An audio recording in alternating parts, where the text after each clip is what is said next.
Thank you for watching. Don't forget to subscribe to the channel. And welcome back to the Mouthpiece Moment podcast. Today is a great one. I haven't done one in a while, so super hyped about this. And I'm sorry ahead of time for all the ridiculousness, but it's about to go down. My guest is hyped, super hyped, in a great mood. I've never felt such great energy coming from a human being when it's time to get going. So I just want to introduce you all to father, husband, wrestling coach, teacher, black belt in Brazilian Jiu-Jitsu, American badass, the motherfucking Buzzsaw, Jason Buzzard. How are you? It's great to be here. Thank you. Feeling good. This is awesome. If you guys can see, if you're watching on YouTube or wherever, if you're able to see this, this background is pretty fucking cool. We got some accolades up here from Jason Buzzard. This squat rack. As soon as I walked in, I was like, this is going to be awesome. I'm already excited about it. There's nothing like a nice background for a podcast. Yeah. So thank you for having me over. I appreciate it, man. Glad you could do it. I love being in here. And as far as this background is concerned, I think it's really good for this conversation. But all of that could burn down and the iron would still be standing and I'd still be lifting the day after. It's like you, right? Like everything can burn around you, but you're like iron. You'll still be there, Buzzard. Also, once again, happy late birthday. Oh, thank you. Cheers to that, brother. On the 26th. Yep. Oh, that's delightful. Yeah. So I just want to go quick background on how I met Jason Buzzard. Dominic, some of you know, was training at Tillis Brazilian Jiu-Jitsu. It's a gym in La Mirada, or is it Whittier? It's Whittier. It's like right on the border of Whittier and La Mirada. Close to La Mirada, yeah. And Jason was actually the wrestling coach for the kids. So Dominic, I am. Yeah. Oh yeah, you are. Yeah, at the time, I'm just saying. Right. So he's still currently coaching. And shout out to Noah Tillis, the owner, because you guys just like moved up. You upgraded to much. We sure did. It's not a jiu-jitsu academy anymore. It's a training center now. It's amazing. What's this? Do you know the square footage of the place? Because it's like 4 times the size. I can tell you it's about 4 times the size of the original place, and everything about it. The building's way more updated and upgraded, and it's really nice. Do you guys have more people there now that it's bigger? You know what? The funny thing is, I thought, this is going to be great now. Now we're going to have more room. It's classes. You go in there, and it's freaking still crowded, man. Yeah. And like Noah was telling me the other night, there were over 60 guys in one of the adult jiu-jitsu classes in the evening, and I'm like, wow. What's crazy about the camp in general, or I guess however you want to, whatever you want to call it, is I've noticed that Noah's been posting a lot of posts about him winning as a coach, like as an academy for jiu-jitsu tournaments, right? Mm-hmm. I didn't even know they did that. Yeah, they do. And we didn't really used to ever compete for those kind of tournament trophies, team trophies. But our team has gotten so big that we go to tournaments now, and it's not that we're just big, but we're also pretty good. And we go in there, and all these people win medals, and they all add up. You know, guys like Edgar Cadena going 2 or 3 different divisions. We got a young stud named Brandon that's a blue belt that can probably beat most purple and brown belts. He goes in there and goes 2-3 divisions and racks up gold medals. So now we're going in here, and the team points are getting, they're adding up a lot. Do you notice a lot of young kids that are maybe wrestlers that are coming in to train jiu-jitsu to kind of, or no? Not so much that. What I'll see, if anything, I'll see young kids come in and they'll train jiu-jitsu with us for a while, and then they'll go and focus on wrestling. Yeah, kind of round out the grappling, right? Yeah, I see it more in that direction. But then later on in life, you'll see guys like me who find themselves in their 30s at some point thinking, well, this is great coaching, and I like lifting and running, but I'm missing a little something. I need a little something something's got to challenge me. And so you go sign up and you start training jiu-jitsu. Yeah. And that scratches that itch for you. So later on, you'll get a lot of guys who are wrestlers who come in and they're like, okay, I'm going to do jiu-jitsu. And at first, and I've heard it best. Javier Vasquez said it best. You take 2 steps back and then 10 steps forward as a wrestler, because you're just diving into, sorry. And then you learn okay, I got to be cool. Find your spot, yeah. And next thing you know, you're just smashing people. And then, blue belts are getting pissed off at you because they can't beat you. You can't submit them, but they can't beat you by because points. of your base mostly? Yeah, exactly. Yeah. You can take a good wrestler and put him in a no-gi submission wrestling tournament. He'll win the damn thing by all on points. Yeah. I've seen it happen. And it pisses the jiu-jitsu guys off really bad, And it's like, well, I mean, that's the deal. Sorry, as long as they're playing by the rules. Hey, if you don't like it, stop it. Yeah, and then go train wrestling. Go get some wrestling and get a little wrestling base. That's fine. Everyone, you're allowed to. Yeah. You can learn wrestling just about anywhere now. We have a great wrestling program at Tillis. On Monday nights, Justin teaches an amazing wrestling class. Who's Justin? Justin Irabaran. Okay. Justin Luna is actually his name now, and he's an amazing wrestling coach. He's the one that works with my son. Brandon, your son Brandon. Yeah. Shout out. Yeah, and he's been an amazing coach. Like, I mean, I can coach, and that's great. But you can't coach your own son. Yeah, there's a thing, right? We just end up wanting to kill each other. Yeah, my dad was like the typical sports dad. He coached. He was a good basketball coach. He didn't do a whole lot with baseball, but a really good basketball coach. Okay. And so I was always like the coach's son. But my dad definitely wanted to make a point of letting everyone on the team know that I'm getting nothing special. If anything, I got the opposite. And then it's like when your kid messes up, you want to rip his fucking head off because you're like, I taught you better. And in some sense, maybe they're not aware that there's the ego side that's like, you should be shining right now because I'm the coach. It's hard. I'm telling you, so many times I've just wanted to say, what the fuck did you do that for? And I'm just like, eat it, because, eat it. Well, I want him to hang out with me the day after tomorrow. Good luck. You know what I mean? Yeah. I don't want him to hate me. He's going to remember that. And I'll tell you what, I'm going to quote an amazing wrestling coach right now. His name is Donnie Garriott. He's the coach for Cerritos wrestling team, Cerritos College wrestling team. And I was having a conversation. We were messaging each other one time a while back. And I was saying, hey, you know, I see how your kids kind of just got into wrestling and they're good and they just kind of did it on their own. He's like, yeah, don't let them. And the thing he told me is stuck.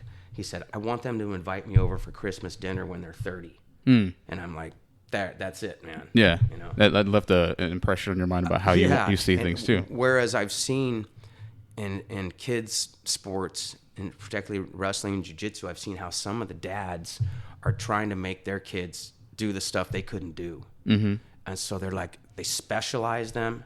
They lock them into wrestling. So this is what you do, son. And it just mind fucks them. Now, it'll snag some of them, and some of them will totally bite in and go all the way, and they'll go as far as they can, maybe as far as Todd Marinovich went. I don't know. Yeah.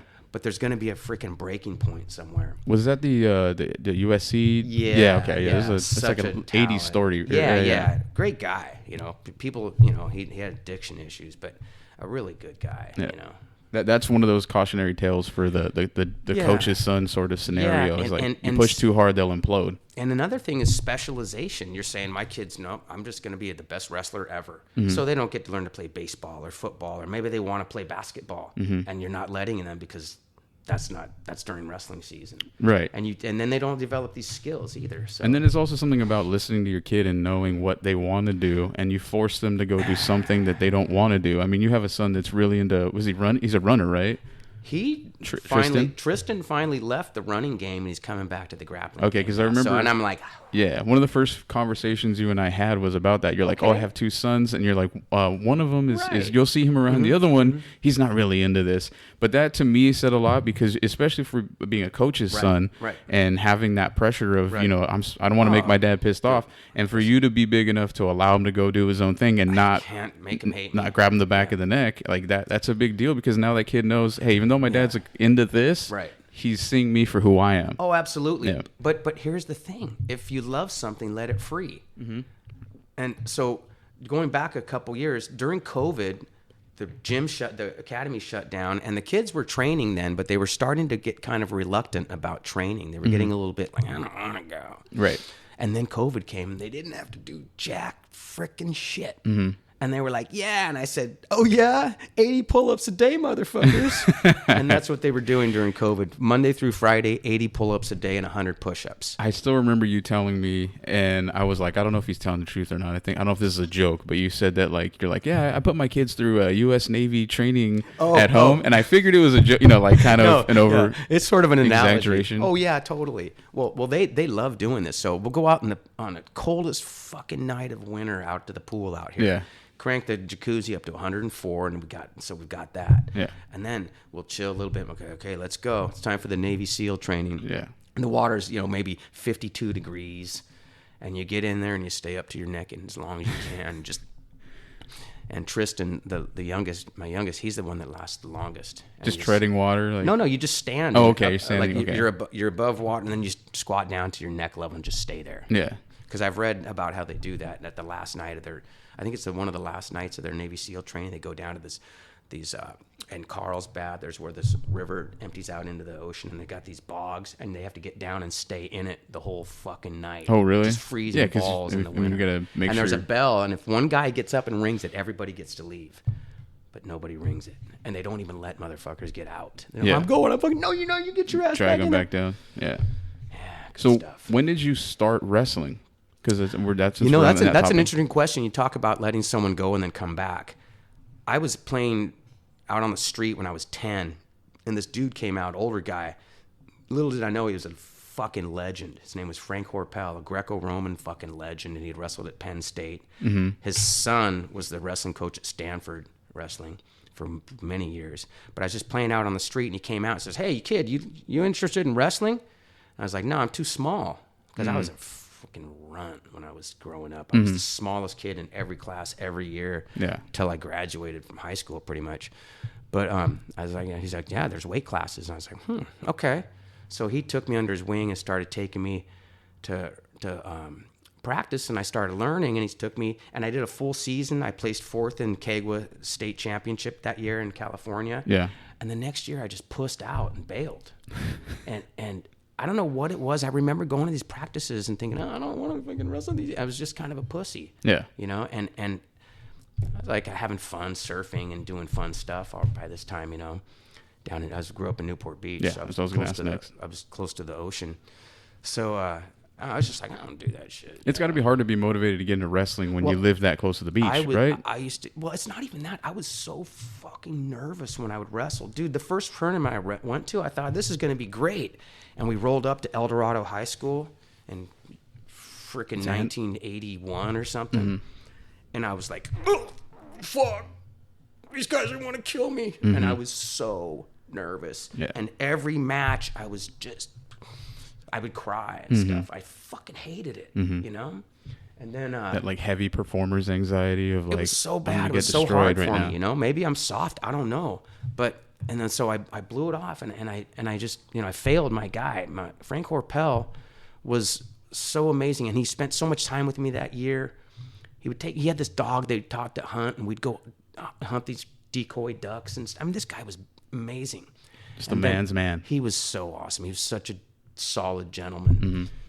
And so I go, like, years later, my freshman year in high school, you know, all I was doing was surfing, maybe smoking a little weed or whatever, you know, just being kind of a shithead. Had a 1.8 GPA that first quarter, you know. But then I'm standing there one day watching freshman football, watching my friends play football. You know, I didn't play football. I was like 100 pounds. Yeah, especially when you're smaller. Like Newport Harbor, they're freaking giants, dude. Big, giant white boys and some Samoans. But anyway, I'm like just chilling there. And this dude, another life changer for me, thank you, Nick Pizzica, he comes up to me. His dad was the athletic director, and he had wrestled at Newport Harbor for years. He was a junior national champion, great wrestler. He comes up and he says, "Hey, you're Jason Buzzard, right?" And I'm like, "Yeah." How the fuck do you know my name? Yeah, well, they knew me from before because we had practiced at Newport Harbor, and they knew there was this little grommet that would wrestle with, because they would throw me in with their high school 98-pounders sometimes, and I'd scrap with them when I was like in 6th grade, you know. But so they knew me, they remembered me, and the guy's like, "Well, we need a 98-pounder," and I was like, "Well, okay." Like, me get off this weed high, and then we'll get in. I was like, "What?"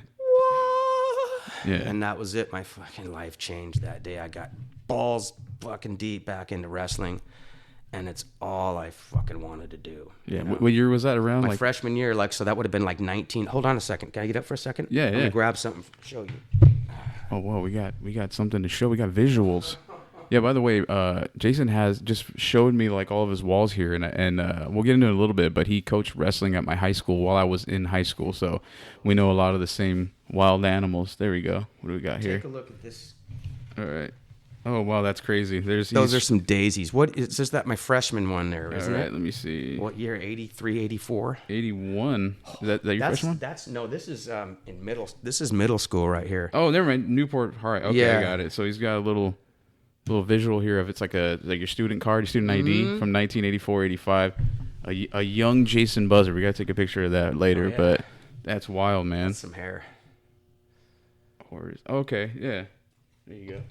So anyway, Nick You can see Bizica. how small you were then, and I mean, I'm not a big guy either, but I'm still just not, still but visualizing your I story. was tiny. Yeah. Like when I was a kid, up to about my freshman year, I was like that dude who was ridiculously small in the group. You know, Mm-hmm. now you'd have to be like 5'2" as a man to kind of be as small as I was relative to the group then. Mm-hmm. You know, I think I did okay. I mean, you know, I'm not a total runt anymore, so you know, No, I mean, I'm now, hanging in there. see, now you got the whole package of wrestling and jiu-jitsu. So now it's like now that people understand grappling a little bit Yeah. more, and now that Yeah. MMA isn't about being the biggest, strongest guy, it's about Right. who has the best Right. skill. Especially grappling. I mean, that's the thing when you talk to people who are out and about. They're like, I've heard this phrase a million times. Most of us have. Like, you don't try not to fuck with people out there because Oh, you have God, no idea no. what they know, and it doesn't matter the size anymore. We've seen videos of huge dudes getting the shit Yeah. beat out of them by really small guys who are just trained or skilled. I saw this one. Maybe you saw it. Was a little skate grommet little kid. Looked like maybe some 10th Planet little grommet. Oh, you dang, know, no. Who have some badass little spiders in their team. 10th Planet, real quick. 10th Planet Jiu-Jitsu is a style of Jiu-Jitsu that's it's not traditional Jiu-Jitsu. It's no gi for the most part. I'm just explaining for people that don't know. No, That's for all. sure. Yeah. So I don't know what this kid had going, but there was some big fat goateed guy in a pickup truck who was like, got out of the truck and was talking some mad shit to the kid, and the kid was like, "Come on, man, stop." Yeah. It's like, "Leave me the fuck alone. Fuck you." You know? It's like, "Oh yeah." Kid just fucking snapped him down and choked him out so fast. Yeah. The guy was just, Flailing. "Oh, and- that hurts." You know, that punch when you flail. Those are the big dudes that just never been smacked in their mouth because they're Yeah. bigger than everyone. So Yeah, people are they- always afraid of the size, and they never really had to prove themselves. And like that's the Right. thing about being a smaller guy is Right. you've had to prove yourself more than the bigger guys. So yeah, especially you- with drunk fools and, you know. Yeah, they it's just like, get "Oh, hammered go and to like- somebody, that guy's small, go get him. Oh, dude, you shouldn't have fucking picked the badger, dude. Go come the on. honey badger. Yeah, don't get the honey badger. Go with the fucking sloth bear. Yeah. Go with the big sloth bear over there. Pick the big sloth. Don't get that little guy. Just fight the sloppy looking dude. That 145-pound dude with cauliflower ears. Don't. Yeah, that's a definite Get sign him now. off, If you have get him cauliflower off. ears, that dude will scoop you Yeah. up and drop you, no Yeah. problem. So after high school wrestling, you went to Humboldt State. Yeah. Now it's Cal Poly Humboldt, but whatever. You know, my high school career, looking back, I kind of blew it at the end, blew some key things and underachieved, which is fine because it just makes you learn life lessons. But, you know, I ended up going to Humboldt. I was going to go to Northern Arizona, and then they cut their program right at the last minute. Isn't that where I don't know if you're familiar with what's his name? Justin Gaethje? I think he went to Northern Arizona, maybe, or I could be wrong. No, I don't think he went to Northern Arizona. could He be might have wrong. gone to I'll look it Arizona up later. State. No, it wasn't Arizona. I remember it was a smaller college. I'll look it up later. But anyway, Oh, no, it was in Colorado, wasn't it, maybe? I know that's where he is now. Okay. I knew he grew up in Arizona. I'm gonna have to check this out. But so you blew high school. The wrestling part. When you say you blew it, you mean because you didn't win? I didn't get okay. So looking back, but I learned a lot through those, like the way I guess kind of laid some goose eggs. Okay. So like for example, I think I put my goals too low because I was like, man, I want to get that CIF medal. And finally, my junior year, I took 4th in CIF, which was tough. It was a good, tough CIF, and I was stoked, and I was happy. You know, I was like, oh yeah, got a CIF medal. Mm-hmm. Even that tournament, I barely lost in the quarters to this freaking monster from San Clemente that I used to go. Dude, he beat me 3 times that year, always by like 2 points. Dude, I fucking Just had like a him. war each time. Well, he Or was a gun. Like I have old pictures of him. And I'm trying to force half him, and you look at our arms, and his is like twice the size of my arm. He was just a monster. Yeah. But so to give you an idea how much I just kind of got satisfied, I got locked in for that 4th place match, the consolation finals, and I just laid goose egg. I got teched by the guy that I always battled with. What does tech mean? It means he beat me 15-0 and I had to stop the match. Okay, so because I it's- was just such a dog dick out there in that match. And then that year, I could have fucking gone to state easily. People were just whatever, and I went there and I was like, oh, yeah, you know. At least I got the Masters this year, you know. I drew the returning state champ the first match. And I threw him in a head and arm. Fucking whole crowd was right there, and I was like, oh no, I can't pin the state champ, man. You know? Really? Yeah. Okay. Yeah, because he was kind of abusing me, taking me down and letting me up. So he got a little sloppy on his feet and circled the wrong way. I was like, oh, bam! Yeah. You know, because he felt I gave him too much confidence because he was kind of manhandling me. Yeah. But I scared him, dude, and he'll always remember that match. I guarantee, because he thought he was gonna get pinned. Did your dad? I don't know if is your dad involved in. I don't know. Maybe he wasn't. No. I don't know. Okay. He came to wrestling matches for a while, but he's a sad story of a human being. You know, he's not a good person, or wasn't a good person. He's dead now. So was it like alcohol stuff, or just not being around for his son? I think no, he was there and he wasn't there. In fact, he was sometimes he was there too much. You know, because there were a lot of times when he wasn't well mentally, when he could have said, you know what, I'm not going to take you guys this weekend, or I'm not going to take you this week for a Christmas break this year, where he just always felt like he had to pick us up and do his thing. But being with him was just fucking scary, man. You never knew what kind of mood he was going to be in. He was like abusive and he didn't beat us much, you know, he'd whack us around a little bit. Just angry. But he was fucking scary, man. He was just so intimidating, and he would make you feel so shitty. Yeah, that sounds a lot like my dad. He would abuse you. He would abuse you mentally to make you Psychologically. feel like you were just a turd. Yeah. But I always knew he was full of shit, too. Even when I really? was like 7, we'd sit there and take it, and my brother would be like, he's full of shit. Yeah, and like, I know.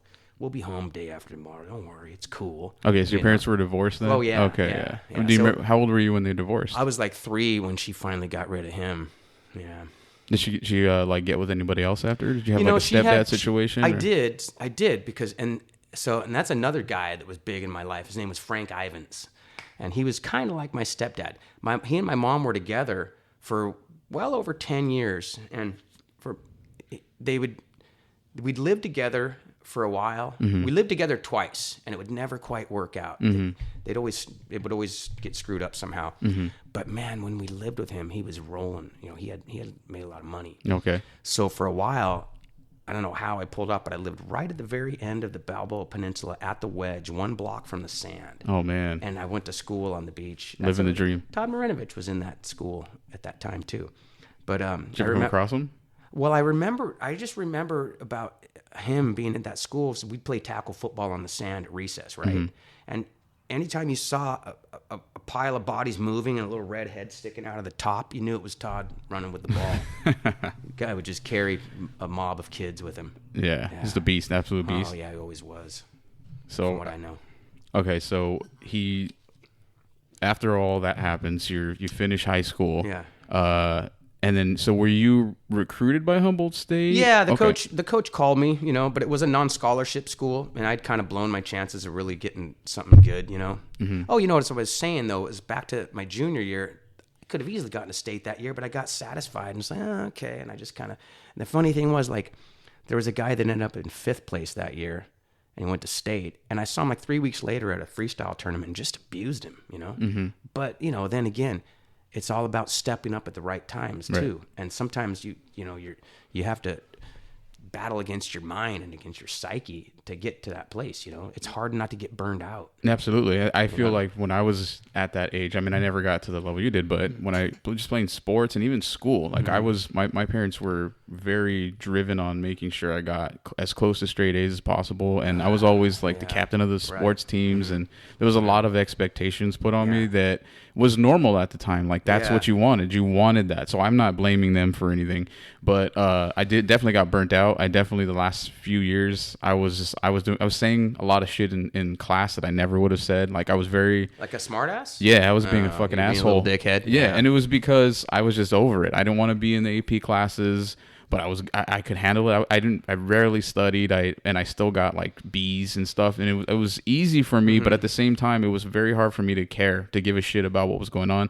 The sports thing was different because I played football. Yeah. It's pretty hard to like slack off in football because you'll get dropped on your ass. Just follow the dotted line. You know, your practice, follow that dotted line. At practice, yeah, but I mean during the game, it's a little different story. It's like, so I always looked at football at the time as the closest thing to organized war, and I don't mean literal I know killing, what you mean. but No, it's it's like this lineup of guys. there's all people going all against around you. you. The minute you're not paying attention to something, you can get You depleted. better keep your head on a swivel. And it's like, you know, how many people we hear about CTE and all that stuff Oh, because people were just man. using, like, I remember being in high school, and at that time, there was nobody telling you to take care of your head. It's just, so I use my head in the more. last 6 years or so, they've totally woken up because all these guys are walking around with brain damage now in their 50s and 60s and, you know, doing horrible things to And that's the thing is it's hard to excuse really poor behavior or someone killing somebody or doing something horrible, but then there are if you really look at the other side of the other perspective is like how much damage was done to him doing what he thought he was supposed to do, doing well by society, Well, and I mean, when making a bunch of other people money. Your brain literally gets shaken inside of your head, right? I mean, imagine if the entire earth just shook for a couple seconds. Right, Like, how crazy no that big should deal, be. No big deal. Oh my god. Yeah. Dude. And it's and I mean I did a lot of hitting. I only played 4 years, so it wasn't like this. It wasn't as bad as the kids have been playing since they were 5, and you know they were probably a little smarter than me when it came to hitting. Like I just knew I had big strong legs, so I was like I'm gonna hit, and that was one of the things I was good at, and I took a lot of pride in was I could hit. You know, for my size, I'm not a big guy, but I could hit, and you know I surprised a lot of big dudes when I laid hat on them, and they were like, oh fuck, and looking back now, I mean, I have neck problems now where and it's not just that. I got into a car accident when I was in my 20s. I hurt my neck twice when I was a little kid to where I sprained my neck and I didn't. Your neck's pretty racked then. Oh yeah. And so like I've been to the chiropractor a few times this year, maybe like twice. And the guy's like, hey man, you might want to go get your neck. Because you know you start chit chatting, you explain. Because he's always like, you know, he wanted me to go every month. Obviously, it's part of that as a business. You Right. I want a steady customer. But he's not the kind of guy that's always upselling. It's an old school kind of situation. But he was telling me, he's like, you might want to get your neck X-rayed because while we were chit chatting, I told him about I played football. I told him about the car accident when I was 20. Got a really bad car accident, and then the 2 times I hurt my neck when I was a kid, to where like I was crying because I thought I broke my neck. And he's like, yeah, you probably, that might be the reason you have, because every now and then I just get like, you know, I start feeling weird tension around my neck. Issues in that and then neck, man. and the metal. I mean, heavy metal music. You know how much headbanging I've done in my Oh, man. So I know exactly what you mean. I remember back in like 91, I went to a Guns N' Roses concert. Fucking awesome.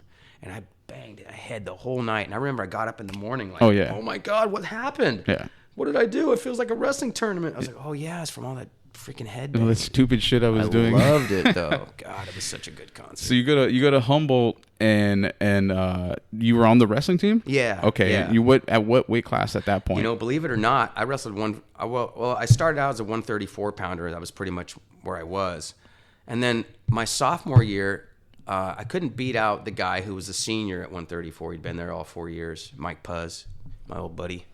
But man, we had some good times. But anyway, so I'm like, well, no one's. I got the spot at 142. I'll just bump up. And I went up, and I didn't really have to cut weight. You know, just shave off a couple pounds, which isn't really cutting weight. You know, dropping 6 or 7 pounds isn't cutting weight. You know, I should have been dropping more like 16 or 17 or whatever. You know, but I was like, oh, this is cool. And then the next year, I had the spots open again. I'm like, what?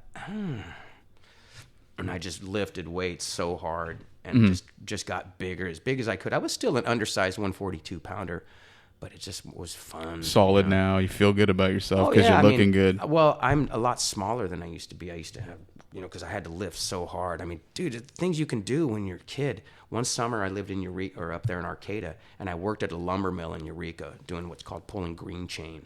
What is that? Oh, it's freaking gnarly. There's like this conveyor belt going by with all these different sizes of woods, and you're up on this catwalk, and down on the ground there's these piles, and you have to take each one off and stack it perfectly in its perfect place, and they just keep moving. So you're sprinting back and forth for 10 hours, just stacking wood, just pulling off big pieces of wood, and someone poke at you. It's gnarly, and it was just such hard work. And when I did that when I was 19, that summer made a man out of me. But then I'll never forget, we'd go home just exhausted, just freaking wasted. And my buddy and I would meet up, my roommate, and we'd run up to the gym and power lift. After all that? After Oh, that my God. day. For like an hour and 20 minutes. Yeah. Just had to get it because we had wrestling season coming up. You guys are young, and that's how it is. Oh And my when- God, when you're a 19. kid, you got that like Wolverine ability to my just to Can't recover imagine so that now. quick. At And 19, my God, I would lift after all. That was gnarly, man. I'm only 35, but I'm already feeling that point where everything is completely changed. It's so different now. I have to like take care of myself, and I feel like a baby about it. But it's smart because there's so many people that don't, and then by the time they're 40, they're completely locked up and in pain. And so I'm trying not to get there, especially with like a neck situation here. So Oh yeah, neck's no joke, man. But I always say, I mean, I've got like, I don't even call them injuries anymore. I just call them kind of disabilities at this point. But I got this shoulder's kind of got issues. This knee's usually pretty. My knees pop and lock and do all this kind of stuff. But what I always tell everybody is I'd rather still be training jiu-jitsu and doing some wrestling and whatever and staying in shape and getting those injuries and staying in shape. You know, Yeah, 'cause my heart and, you know, my muscles, all those things, you know, you can't stop the aging of joints and ligaments. Right. So that's just going to be there. And, you know, you can roll up in a ball and not do anything, and that's safe, you know. Yeah. Now you're losing a lot. Yeah, you're missing out on some stuff. Especially with So two I'll just young, play it safe. especially two young boys. Like you want to be able to, mess around. It's with getting them. harder to wrestle with Brandon though. From all the stuff you sent me, Brandon's his oldest son. Sorry, the stuff you send me, the pictures and stuff like that. It's like I can see how proud of him you are, and he is an absolute beast. And it's not just you saying that. Like other people at the gym that I've talked to. I'm friends with George Magallon. I'm friends with Noah Tillis. Yeah, right. And so I've heard them telling me stuff like he's a fucking beast of a kid. He's a sophomore or junior. He's going to be a junior. Yeah. Okay. So he's kind of like last season. I think he cut a little too much weight. So by the time he was CIF came, he just wasn't good. Worn out. And he had his season was really good, but ended kind of badly.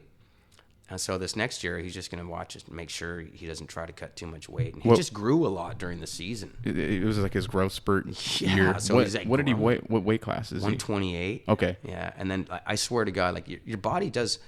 So thank God for Noah. Noah put him on a diet with tilapia and spinach, and that was fucking gnarly. But anyway, so he literally like a week and a half after his last time making 128, he was 152. This was like a week and a half later. Wow. Shit. And your body does weird things. Jesus Christ. Well, when your body gets deprived, yeah, it says, "Oh yeah, you're gonna give me something. I'm fucking holding on to it this time." The body works in strange ways to protect itself. So after he was done, and then also mentally, you kind of develop an eating disorder from cutting weight because you drive around and hang around for days thinking, "Fuck, after that Sunday when I get up, I'm going to the donut store, and then I'm gonna go stop by fucking Jack in the Box on the way. I'm getting all that shit. I'm gonna make up for all that. Yeah, you're time. gonna do it, yeah. and you do. Yeah, you know." And so like he did that. Plus your body retains. You get all. So he was just all. And then at that age too, I remember being that age. I played football, and the amount of calories you're burning off. Oh man! Plus your metabolism's already killing. I ate more at that time than any other time in my life because it was like I was burning so much that I needed it so much more. This guy, he came home the other day from a wrestling camp, and he had eaten in and out on the way back, and we hung out for a little bit, and we went over to Grub.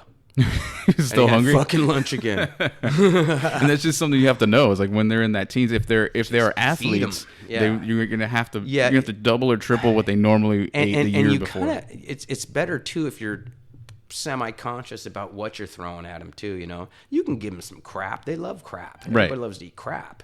But, you got to get some fruits and some veggies in there and make sure that happens, Because it's up to you to be the one to do it. If it's up to a kid, I mean, I don't mean he's a child, but I mean, it's starting young. Like, they're going to eat whatever tastes good. They don't know any better. Well, so you got to... Like, my kids, Dominic wants all the most horrible things, but he doesn't drink soda. He doesn't have candy. That's just something we started. That's something that Brandon also did. He gave up soda completely. He never drank a lot of it. Like we have some 7-Up bottles sitting over there. They've probably been there for a freaking year. Yeah. We don't really drink soda. We have it around for when people come over. Whatever. So do we.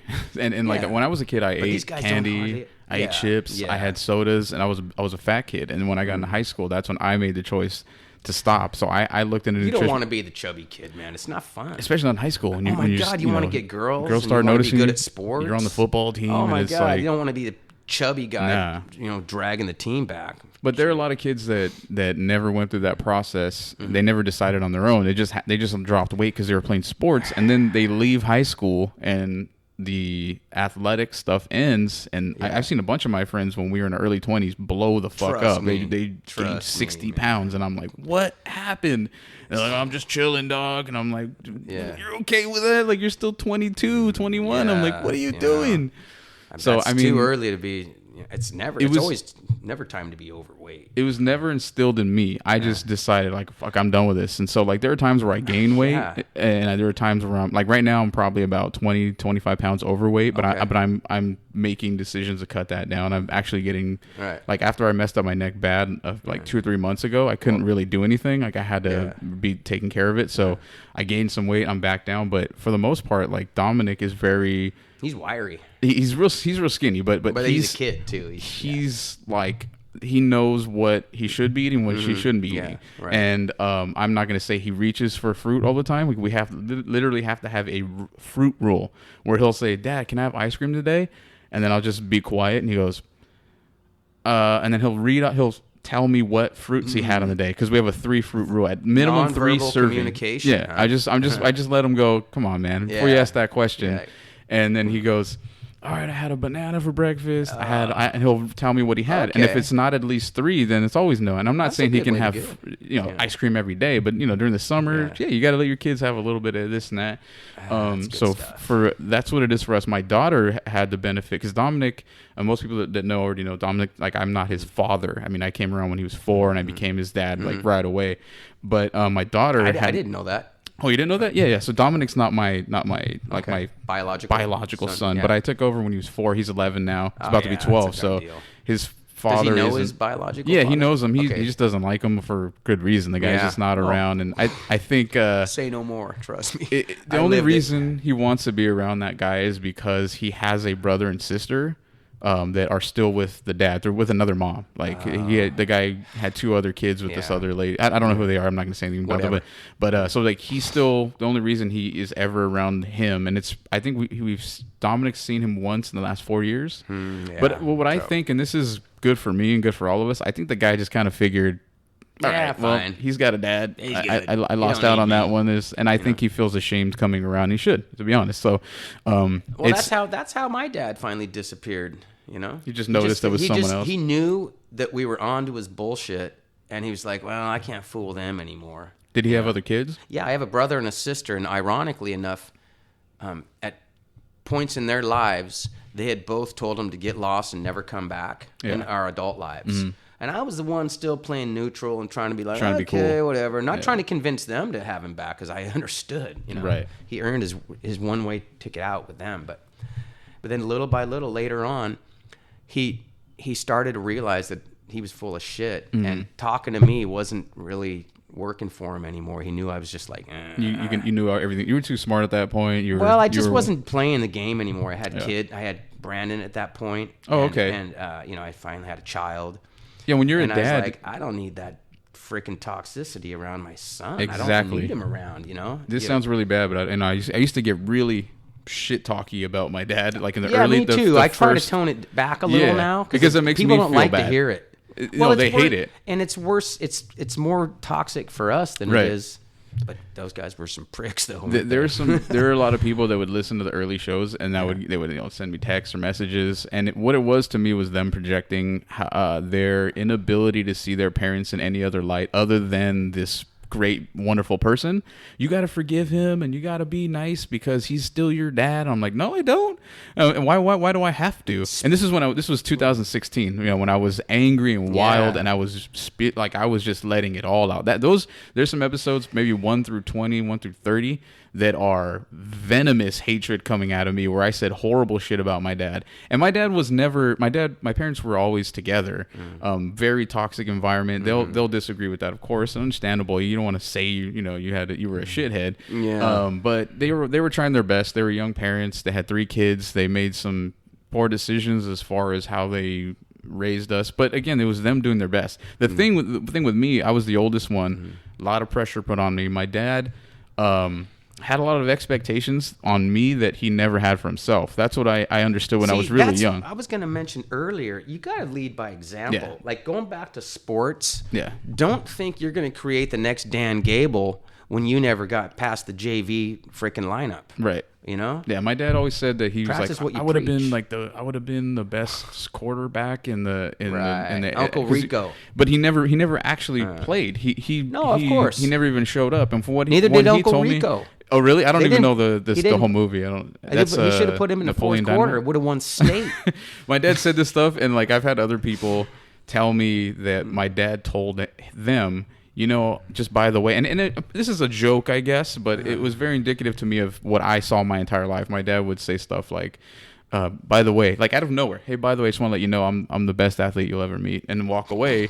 And my dad was a good athlete, but I never saw him compete with people that were at his level. He would always fuck around with us. He would always, shoulder check us, and we play basketball. And I remember one time my dad low bridged me because I crossed him over. And he was fucking pissed, and it was one of those like dad son moments where you I'm letting you score. Yeah, exactly. Like you're not gonna. And it was just him and I in a gym. It was weird.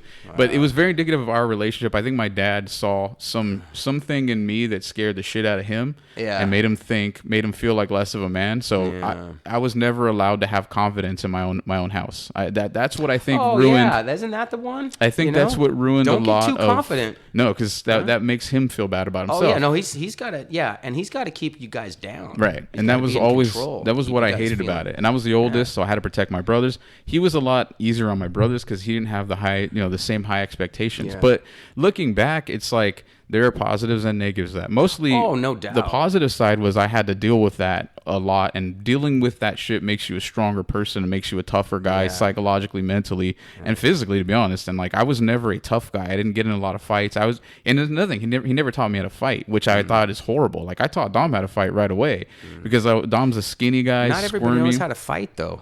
Not all dads can teach you how to fight. Well, see, I'll say this though. I never saw him fight, but I saw him punk some people in public where I was like, this dude knows how to fight. He just didn't. I think he was afraid of teaching me. Either that or he's a good poker face. Maybe I don't know, because sometimes people are just insanely. They're good at unconcerned people, about right? what might happen. Yeah, which which always fascinated me. That reminds me of a great story. We were out in Vegas, me and old Ray from the wrestling team. Salcido? Yeah, Ray Salcido. Shout out to that guy. Roman was with us. I don't know. I think I know. Did he also play basketball? Played basketball. Okay, I don't remember his name, but he hit me up. Freddie Godinho was with us. Okay, but we were playing blackjack, and Kenji was sitting over there, and there was like some Kenji Usigi, right? Yeah, and there was like some Russian guy or something sitting, and then me, and it was my turn, and I hit when I probably shouldn't have, and I busted, and then the guy next to me starts going, "Hey man, when you don't hit on that kind of card, it messes up this," and I was just like, and I was getting pissed. And Kenji's looking over there watching, and so finally he goes, "Hey man," he talks to this guy, goes, "You should watch what you say, or something bad might happen to you." And the guy's all, yeah, and he just was like, shook my hand. And yeah, sorry about that. It's over. Sorry, champ. That was it. Yeah, and Usigi has a very, from what I remember, this was in high school, but he had a very intimidating voice, super deep, and he's got this posture where he looks like he's. Like to me, when I ever saw him, I was like, "Oh, he's a wrestler, like 100%." Yeah. He was always a nice guy to me. He's also an Asian guy that grew up in Garden Grove, so there was a lot of like racist, He had to deal with a lot of that shit. Hispanics against the whatever, So he did a lot. He was fighting growing up, Yeah, the guy we're talking about was the wrestling. Well, actually, my freshman year when I played football, he was the DB coach, and we were just talking about this a little earlier. That he basically coached that team to scout some wrestlers to recruit wrestlers, and I remember about 5 or 6 guys that were maybe not some were starters, some were not starters, but really tough guys left the football team and became wrestlers. And there's still some of those guys are still my friends, like Brian Quattrochi. I love that guy. He won league for us one year. And what's that? He won league for us one year. Oh, league champ one year. Yeah, he's probably the guy that I'm closest to out of that group. But there's a lot of cool dudes. The Roach. Roach. Exactly. And then it was just some of those guys that left, and I remember we all stayed friends with them, and it was like they never really left our friend group, so that was always cool. Like we still hung out with them and stuff. But I remember thinking at the time, like, wrestling, looking back, I wish I would have done wrestling. I think a lot, you told me, we've had this conversation, a lot of people said that they're just going to make you tough. And I always thought, like, I talked to my dad about wrestling, not that I wanted to do it, but I just brought it up. And my dad was old school sports guy. Like, he was like, traditional mainstream sports. You're gonna like hug and shit? Like, what's that? And it was something along the lines of that. And I was like, yeah. And I remember one of the guys that I knew like got ringworm, and I was like, fuck that. There's no way. I've had it 700 times. It hasn't killed me yet. I'm not saying anything bad about it. I just remember I'm just explaining when I was a kid that was what happened. And so I was like, no way. And I remember there was a couple of times when we would all kind of wrestle around, and they were wrestlers. It's exhausting. Because it's your full body movement nonstop. It's like a full sprint. The way I look at like MMA, all your muscles are tightened up. Anytime there's grappling against a fence and the ground, every muscle is tightened up as tight as you can. Yeah. And you're trying to move in that situation with another guy that's doing the same exact thing. Yeah, you have 2 people completely trying to impose their will on each other at face point, Right. It's intense, man. So I never got into it, but I know I had some friends, and then the coach Siggy was there. So how long were you at Pioneer High School? as a coach? Probably like, I want to say like 4 years maybe. What was your first year? That freshman, 2001. I think it was the year before. Yeah, 01 maybe. Yeah, Okay. I think that was my first year there. Okay. So I started. It might have been that year or the year after. Because I graduated in 05. So Okay. I don't know. So I started working with those guys. Man, I used to wrestle with those guys so much, man. Because I was younger then too. I used to wrestle a lot. Wrestling's hard on the body, so.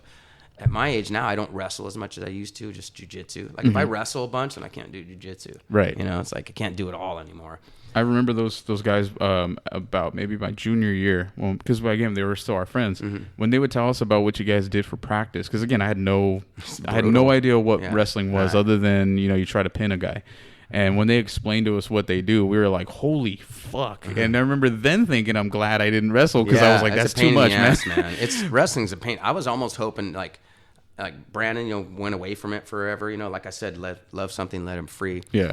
But I was kind of hoping he'd go into like golf or something and just enjoy his freaking life, dude. But then you see him cutting weight and crying about it and saying how much it sucks, because it sucks. Yeah. When you cut weight, you make yourself sick. Yeah. And you fucking have to keep working out while you're sick. And stuff shutting down, and you're brutal. seeing everybody else around you not having to do that. And then you see these freaking cross country runners and football players going out the night before the event. Let's go get pizza and pasta, and you're like, I gotta lose fucking 3 pounds still. Yeah. By the morning. That's what I'm saying. That's got to be rough, but that's gonna help him out in the future. If you can say no when you're a kid. Oh my God, I'm so impressed with how much.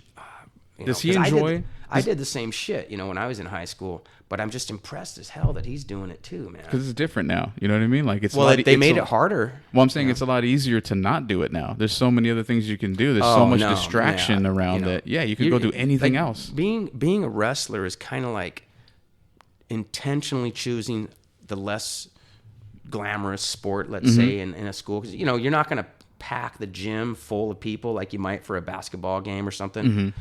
But, man, the reward is just like, man. Does he enjoy the competition? Does he want to be the best? Or what is it that keeps him going? Yeah, all of that? He wants to win. Yeah. And, he just keeps doing it, I've had him. He's just finished another 3-day camp yesterday. He's doing like 3 or 4 different clinics and camps already this summer. And then he's got a 5-day camp that he's going to stay at the place coming up in San Bernardino. Okay. It's going to be staying overnight there for like 4 nights. Does he have like really close friends that are doing this with him, like every step of the way? Yeah, he's become. I was hoping that at Lucerna there would be a larger group of people that really want to just go all in, but it's so. Some of the guys. That makes it a lot easier, right? When there's at least one other person that's right there with you. Oh no, he's got at least 1 or 2. But what makes it fun is, and that's what I didn't have at Pioneer, but we did develop when I was coaching at Cal High, was developing such a good team that you'd go into tournaments and you wouldn't have that one horse you were riding the whole way. Okay. You'd have guys all over the mat, And I remember after a few years at Cal, I remember one year we were at late in the second day of this big tournament we used to always go to in Rosemead. The Rosemead, called the West Coast Classic. And we used to kind of be there. Maybe we'd have somebody get the finals, maybe not. This one time we looked around the mat and almost all our guys were still wrestling live, still in it. And we ended up winning the tournament that year. That's awesome. First place out of like 40 teams. That's got to feel great to be on that team. And then, you leave that situation, you feel like kings, like we did. And then, Brothers in Arms, iron sharpens iron, all those things that happen. And for a kid too. Well, it's relative too, because if you were part of that Pioneer League championship team, you accomplished something amazing. Whereas the year before that, when Santa Fe won their 90th league championship, we didn't really give a shit about it. Like, okay, it's out of the way. Let's go to CIF. Okay, Whereas we were like, so the miracle. To provide some context for that, like my high school, Pioneer High School, was never really known for being one thing other than, to be honest, the ghetto school of our league. Pretty much. So to get in there and create something where they win a league championship in something, and the other thing to explain to people that don't really know the area. And I grew up in the area, so like Pioneer is sort of in the middle of a bunch of other high schools, and people don't want to go to Pioneer for sports. It's a like place toxic where to them, right? it's a bad place. It's right near the freeway, so there's a lot of rough shit going on. neighborhood. It's called Los it's Nietos, a ghetto area. Cantaranas. I didn't even know you knew about Cantaranas. I used to live over there. Oh, really? Guardel. Cantaranas, it's the singing Quiet frogs. Village, It's Los these. Nietos. He's mentioning what he's talking about. These are like gangs or like neighborhoods or hoods and around the area where I grew up. So it's not like a nice place to go. And I remember when I played football there, we had maybe 8 to 10 people on our team, maybe, that were decent longtime athletes that we played some other sport. Nobody, there was only one guy that played football his whole life. Everyone else was good at soccer, or me. I was good at baseball, basketball, soccer. I just never played football, but a good enough athlete that I can blend in anywhere, in any sport, at any time. Well, that's the advantage of playing multiple sports growing up too. Yeah. That was what you brought up earlier. Right, for me, they call it specialization. When you go lockdown, you're going to be the next frickin' Babe Ruth.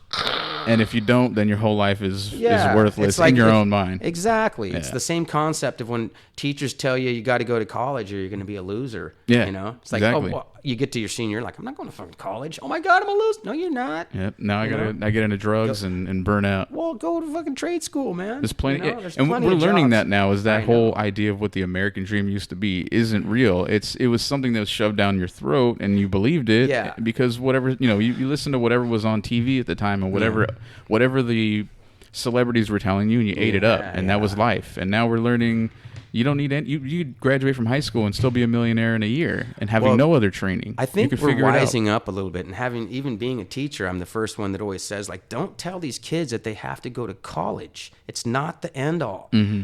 Look, did you read the news today? No. Biden's little debt relief program got smashed. Oh yeah. Thank God. I know, I agree. I mean, but that just shows you, like, a bunch of people bought degrees, did the work. They didn't just buy them, but they did the work, paid for it, and now they want their money back, but they're going to keep their degree. It's like, this degree didn't make me a millionaire, so I want my money back. Go get it. Yeah. No matter what happened, it was your job to go get it. I'm just relieved about that. The idea, not to get political, but God, what a relief. I agree with you, and it's one of those things where it's like, you can't expect, because I have a family member of mine that was really burned out. He went to a nice school, graduated, smart guy, intelligent guy, and we were making about the same amount of money. He's like 8 years older than me. Right. And we were living together as roommates, and he was completely frustrated. We had pretty much the same job. We were both in sales. And I remember just feeling bad because he would come home and hate his life, and he would just talk mad shit about where he worked. And he felt like, and he never said this out loud, but I knew what it was, is that he fell in the trap of, I busted my ass at school. Or maybe, I don't know if he busted his ass, but I graduated. I did all the things I was supposed to do. Something was just supposed to show up. It was just supposed to swoop but it used to do that. And hand it to me. And it used to be like that. And in I think the 60s. Yeah, but this is this 70s is maybe 10 years ago, and no chance, and I didn't ever think he was still a smart guy, but I was just like, yeah, dude, figure it out. You're not the place you work is showing you they're not gonna give you what you want, so figure it out. And he he had talents that went outside of whatever he did, and I was like, maybe figure it out. And that's the thing. I never graduated from college. I was there for a couple years. I went to Cal State Northridge. And I just was completely burned out still from those last few years of high school, where I was like, I don't give a fuck about school. I can't sit in this building. When you get into school, like you're as a freshman, and you think, oh my God, I'm never going to get to the finish line. That's what it feels like when you start. Yeah. And plus, if you just, depending on what you want to do, especially now, why should you take all these classes outside of what you want to learn? Yeah, exactly. It's been I'm fine with 7-8 years at this point. Yeah, but you're going to take all that general ed, so you got to take your foreign language, you got to take this math class, that whatever, and you're like, man, I just want to learn to be a plumber, or I just want to be a carpenter. And it's good. I want to work on wind turbines. It's good for those people that are looking for the achievement or the accomplishment. Mm-hmm. That's where it's like, yeah, then go do it. Fine. Mm-hmm. If your goal isn't to get to a point where you're making a lot of money, or you're doing what you love and you just want the achievement, you just want a piece of paper that says you stayed here long enough, then go for it. Because I know a lot of people that's it for them. That's their entire, when you look back and they go, hey, what have you done? And what do you feel happy about? What makes you proud of yourself? Well, I graduated from college. And you're like, okay. Well, what else? You know what smokes my college degree? My black belt. any fucking black day belt of the Brazilian week. Jiu-Jitsu. How long? Okay, I want to get into that then, since you're switching over. I'm Actually, so much more proud of that. I wanted than to. We'll get right into that, but I have. I asked a few people. This is because real quick, we were supposed to do this podcast months ago, and then it didn't happen, and then we rescheduled it, and I had to bail because there was a few people in the family that were sick, and I was one of the times where my neck was messed up, my shoulder too. So I was like, oh, we'll do it again, and then I just went on this long hiatus because my wife, and I'm not blaming her. I'm so proud of her. My wife Rocio. So actually, she's the one that connected and said, Mr. Buzzard, and I was like, yeah. What are you talking about, Willis? Yeah, so she took Dominic to his first wrestling practice. Right. I took him to like the first day of whatever. It might have been jiu-jitsu, and then there was one day where I couldn't go, so Rocio took him to wrestling practice, and you were there. And I remember she came home, she's like, babe, I guess you were like a Nelson summer Elementary school teacher. Was it summer school? She said that you were. Oh no. Actually, she explained to me yesterday what it was. Now I'm a fucking idiot. But she said that I guess at the time when she was in elementary school that they would switch classes, and she'd come to me for like a little bit, right? Yeah, whatever subject. Yeah, because you were teaching at Los Nietos. Yeah. And so she said that at Los Nietos District at Nelson Elementary. Yeah. Okay, yeah, sorry, not Los Nietos. That's a middle school, right? Yeah, Los Nietos I meant. Okay, so she. And that's where she recognized you, and she said that she was like, "Oh my God, he was my teacher back in the day." And so she was telling me that. And then the next time I went to the next wrestling practice, that's when I met you. Right. And I remember you were like, "Oh, hey man, I've heard of you because I guess social media, like because you were doing your podcast. I was doing the podcast with Noah Tillis. I remember chatting you up that day. And so I remember being like, "Wow, this guy's awesome," because when my only view of you was I had other friends that knew you from at my friend Angel Reyes. Shout out to him. Angel. Is he the one that worked at Presbyterian? I don't know. No, Angel Reyes. No, Angel. The Reyes brothers. The Reyes brothers, the three of them. And mourning the loss. Yeah, right? Sorry. Roland just passed away a couple weeks ago. God bless him, so R.I.P. to little Roland. He's the youngest brother out of the three. I love those Reyes brothers, dude. They were fucking wild. Dude, when I met them in high school, and they were at peak psychosis back then. I met Psycho Ricky when he was a 5th grader. Oh, really? Oh, yeah. I was a substitute teacher at Nelson Elementary. I ended up becoming a full-time teacher. And I went into, it was like, they had this what was her name? God, really cool lady.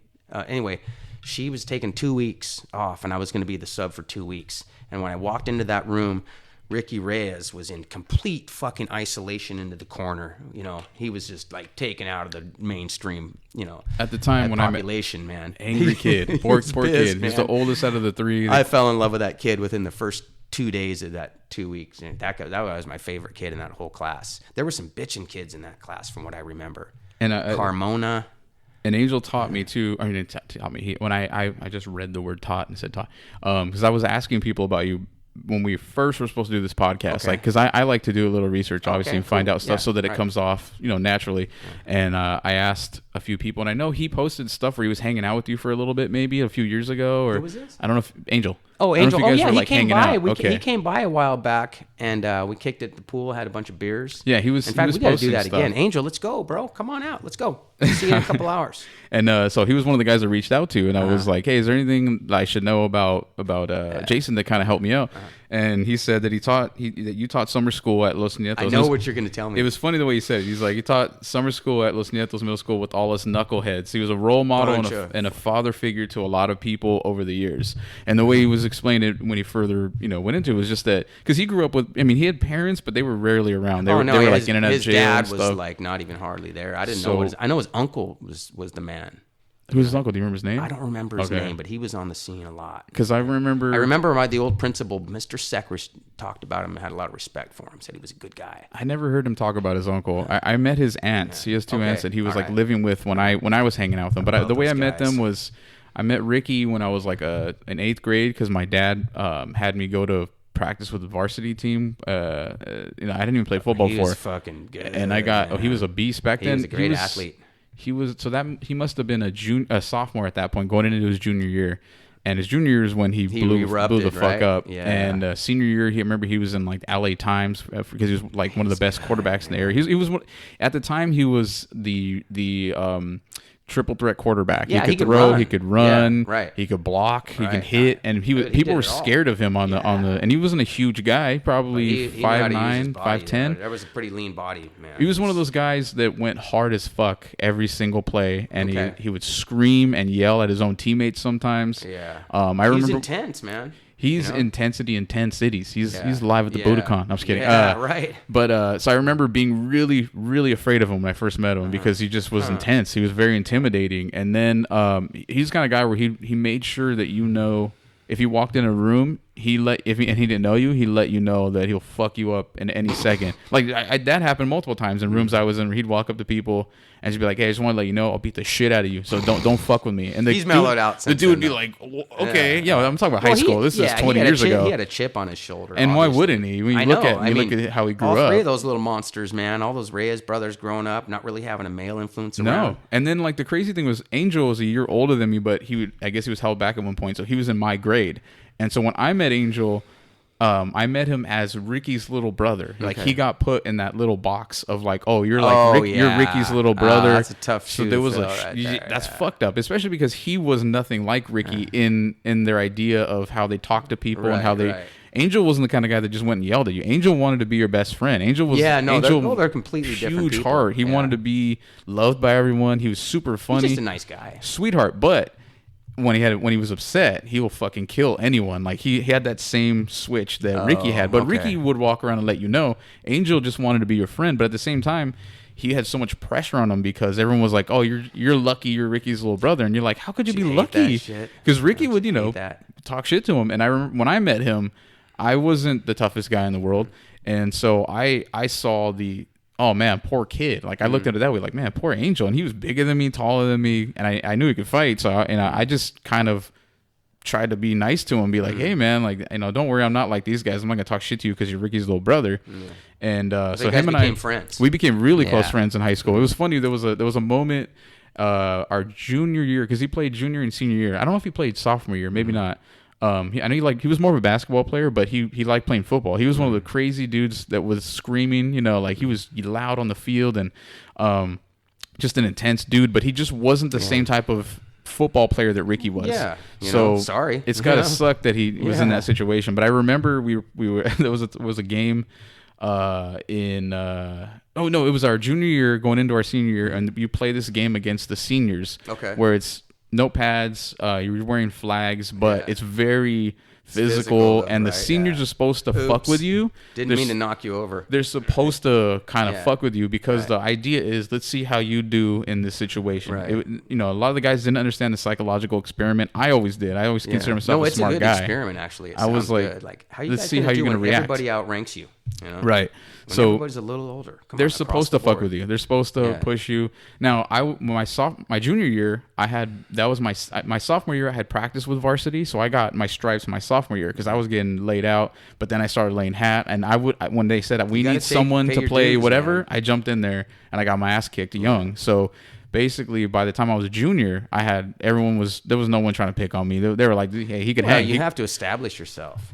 So by the end of my junior year, I knew the next year I was going to be a captain. I knew I was going to be a leader, and the guys that were seniors weren't going to fuck with me because we were brothers in arms at that point. Yeah, that part's done. It was more about the newer guys. Let's see how you can handle this. And so there was like, you know this guy. So Luis Salcido. Danny Saucedo's older brother. I never met his older brother. Okay, his older brother is like the sweetest human being on the planet. He has a sister, right? An older sister. I think so. I don't know if I ever met her, but Luis is like the nicest guy in the world. He played DB, and he's the kind of guy that nobody messes with him because he's a sweetheart. Like there's no reason to go there. Like he's not acting like a tough guy. If you fall, he'll pick you up no matter who you are. He's just a nice guy.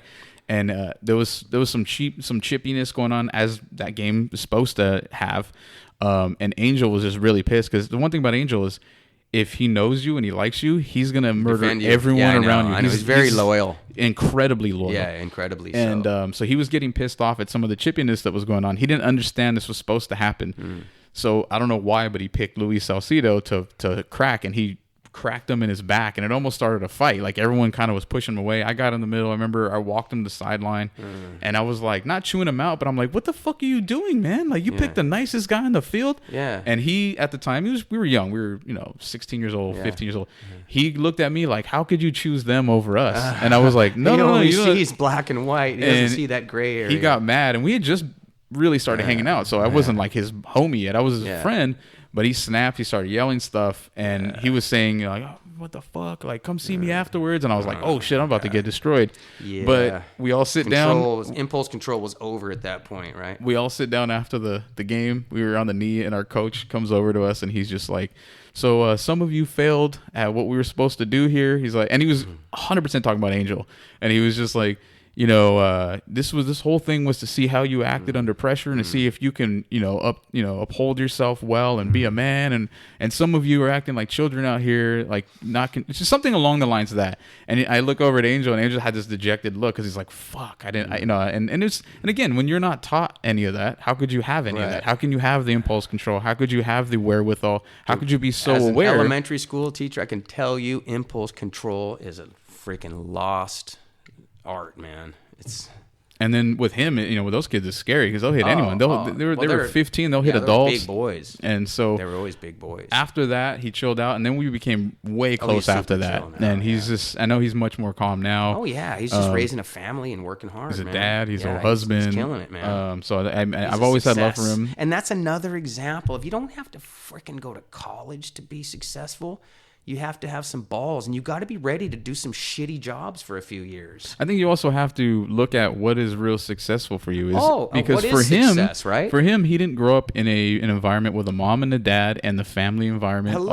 So this when guy you flip the script, killing it. That's the point.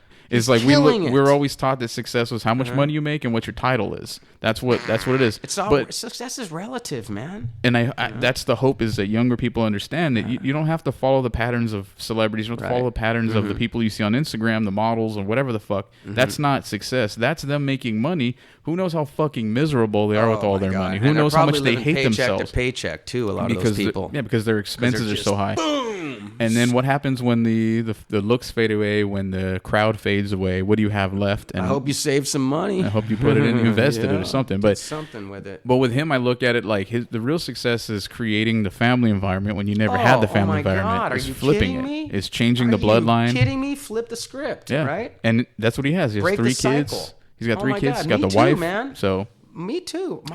My parents, that role model. I honestly grew up thinking, okay, well, I guess you just get married and have some kids, and then you get divorced. That's kind of how life works, Yeah. That's what and then because that's what you know, right? And then I got to a point where I'm like, I'm not fucking doing that. Yeah. I will never get married if I don't meet the right person. When I was like 32, I met Kimmy. Oh my god. Thank you. Just held on tight, like don't go anywhere, please. This was my attitude when I met Kimmy. I was like, I am going fucking all in on this woman. I'm going to do everything I need to do. I'll probably fail, but I'm fucking going down swinging. Yeah. And now we are married 20-some years Cheers later. to that. Congratulations, I buddy. need a new beer. I'll take another one. Let's do it. Right back. No problem. I'm gonna say a couple more things that my friend said about you. My buddy Brian, if you're like, yeah, tell me more about me. Brian Quattrochi. Oh, yeah. Oh, I got one more. Brian Quattrochi said about you, a fucking beast. Nicest guy you can meet, but once you hit the mats, boy, it was fury. He's like strong as fuck. And then Esteban, sorry. Oh, Esteban. Yeah. The one that used to work over at the Quad at the UPS store. I love you, Esteban. You hooked my wife up big time. I forgot his last name. I should know this, but he's a good dude. That was another guy that I love him. I almost got into a fight with in Spanish class, and it was sort of over wrestling. It was funny because and again, we're fine now. Like we became friends a little bit after this. I think a lot of boys boys, whatever, young males need to get into it a little bit and not be afraid to because a lot of times I've had a lot of my closest friends are people that I butted heads with in the beginning because you're so similar. And the alpha, you're like, hey, this guy's like me. He doesn't really back down. And I kind of like this guy. So let's see, and then you go after it, and then you cool off, and you're like, well, that good thing that's out of the way. So now we can be cool. I didn't understand at the time, but I think he was a wrestler, and I was in football. And I was talking to one of my friends or something, and I think he had a chip on his shoulder about me being a football player and me thinking I was the shit. That's typical wrestler. Those fucking football players, they get all the crowd. And he's like, well, fucking football is not even that hard or something like that. And I was like, what? And I look over because I didn't even know who he was at the time. I'm like, what the fuck did you say? And I'm, again, not a tough guy, but I was just like, I was more about the logic of it. Like, how is it not, what are you talking about? And he's just like, well, all you guys do is run as hard as you can for like 5 seconds and then you're done. And I was like, a lot of minutes in that game. Though. We start talking shit, and I don't really remember the words, but I remember at one point he stood up, And I was like, what the fuck? Like, we're in class? Because I didn't even know the guy. And then I stood up because I was like, well, I'm in class and you're in high school. You don't look like the little bitch who didn't stand up. So and we're in class. You got to have street credit. So I stood up, and there was a desk between us, like an empty desk, and he pushed me.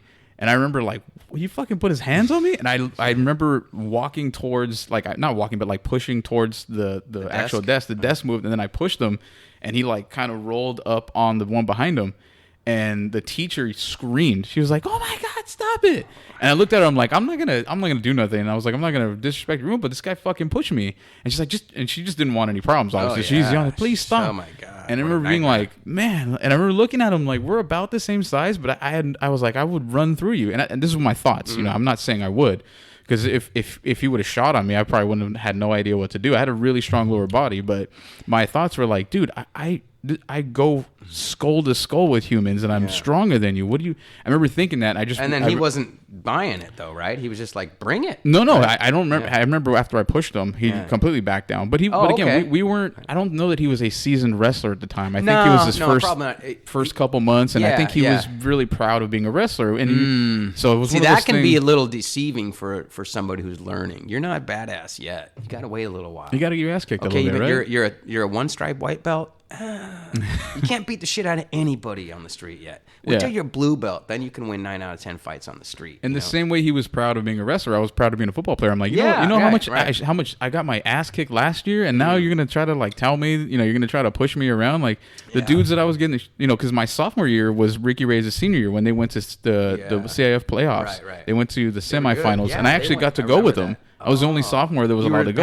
Padded up and everything. I got the patch for it. I was the only sophomore that got to travel with the team. Yeah, because I was the kid that always stepped up at practice, and I earned my stripes.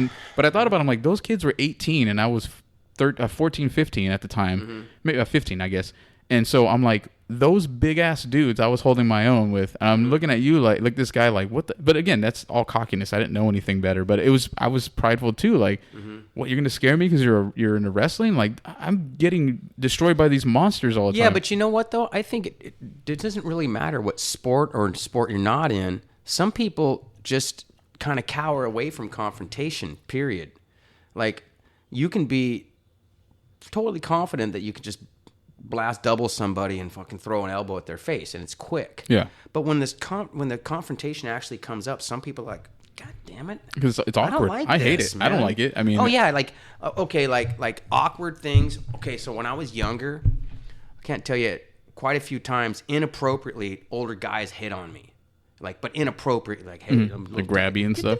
Fuck, And then you're always conditioned as a young man to think, if someone touched me, I'll just fucking drop him. Right. They touch you, and the fucking last thing you want to do is touch them. Right. You want to be 400 miles from that piece of shit, And it gives you a little understanding of what the ladies put up with too. Yeah, There's absolutely. A lot of it's super important scumbags out there, man. To always be on both sides. And that's why it's good to know some self-defense, man. For everybody. A lot of our women that train with us are telling us that. They're like, I'm gonna get fucking victimized, and I'm sure their confidence in general just skyrockets once they're able to do that. Because now you can, my wife loves to go running. She's at the gym all the time, and she's extremely good looking. So there's that too. She's gorgeous. All those things together. No, trust me. And she that's grew the up worst combo. She grew up very afraid of everything, sheltered, but mostly like not feeling like there was no one protecting her. And she had 3 older brothers. She felt unprotected? Unprotected, because she just felt like at any point she could get taken away. Always got one of these too. Well, my thing was, when we started dating, I was like, maybe you should get into jiu-jitsu or something, because I don't feel that way. And I'm like, I don't want you to feel that way. Having even just a football background, at least you know how to bang heads. The thing is, if it's close enough, I became an MMA fan in about 2005, 2006. So there was some sparring stuff going on when I was young, where like I would spar with friends, and I knew I'd never trained, so I'm not gonna act like I know anything. But there were times where I would grapple with wrestlers. Like I used to mess around with I used to grapple with Quattrochi. Yeah, like he would run in the wrestling room there. Would you go in the wrestling room over there at No, Pioneer, this was after I graduated. Okay. So after I graduated, because he was still my buddy, so I would come back to Whittier, because I was living in Northridge at the time, but I'd come back to party and hang out and say what's up. And so there was a few times where even he would like double leg me pretty easily. I mean, because I didn't know that I didn't know the technique, but he would double leg me, and there was plenty of times where I'd take that right into a triangle choke, and like I would pin his right arm down, put underneath my leg, and I would throw my leg over, and he'd land in a triangle choke.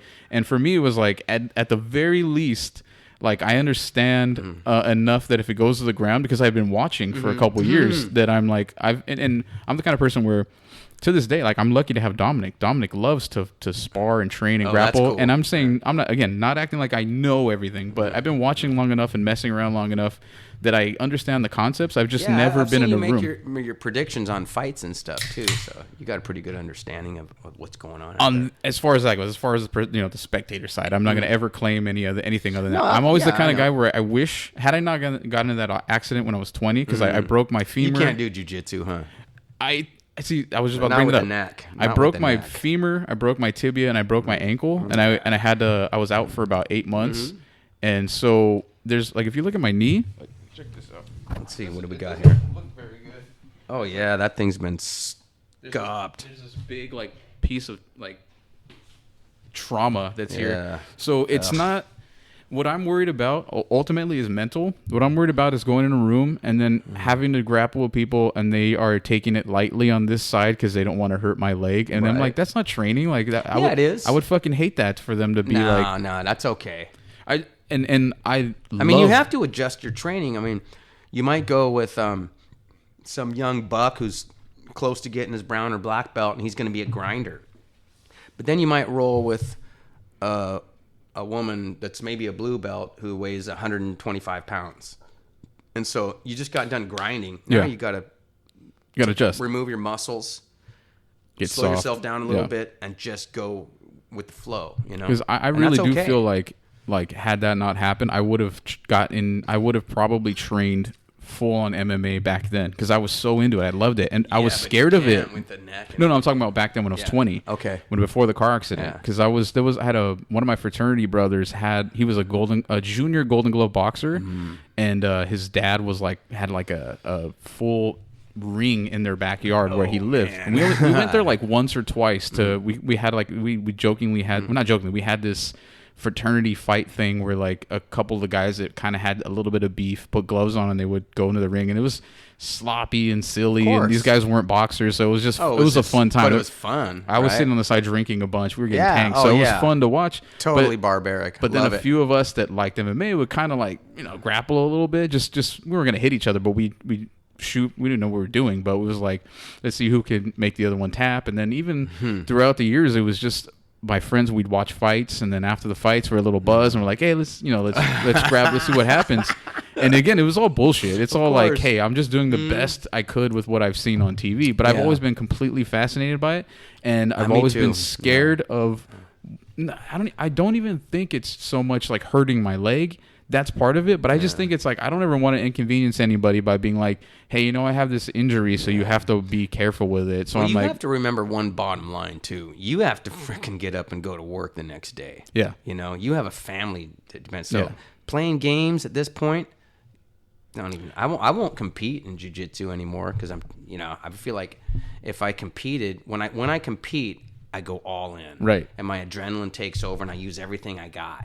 And nowadays, being the age that I am, when I use everything I got full bore, it opens me up, makes me extremely vulnerable to injury. Yeah. So I'm not going to bother competing anymore, because I can't compete at the pace I'd need to. Yeah. I'm going to get out there, and I always go a couple of age groups younger too, usually.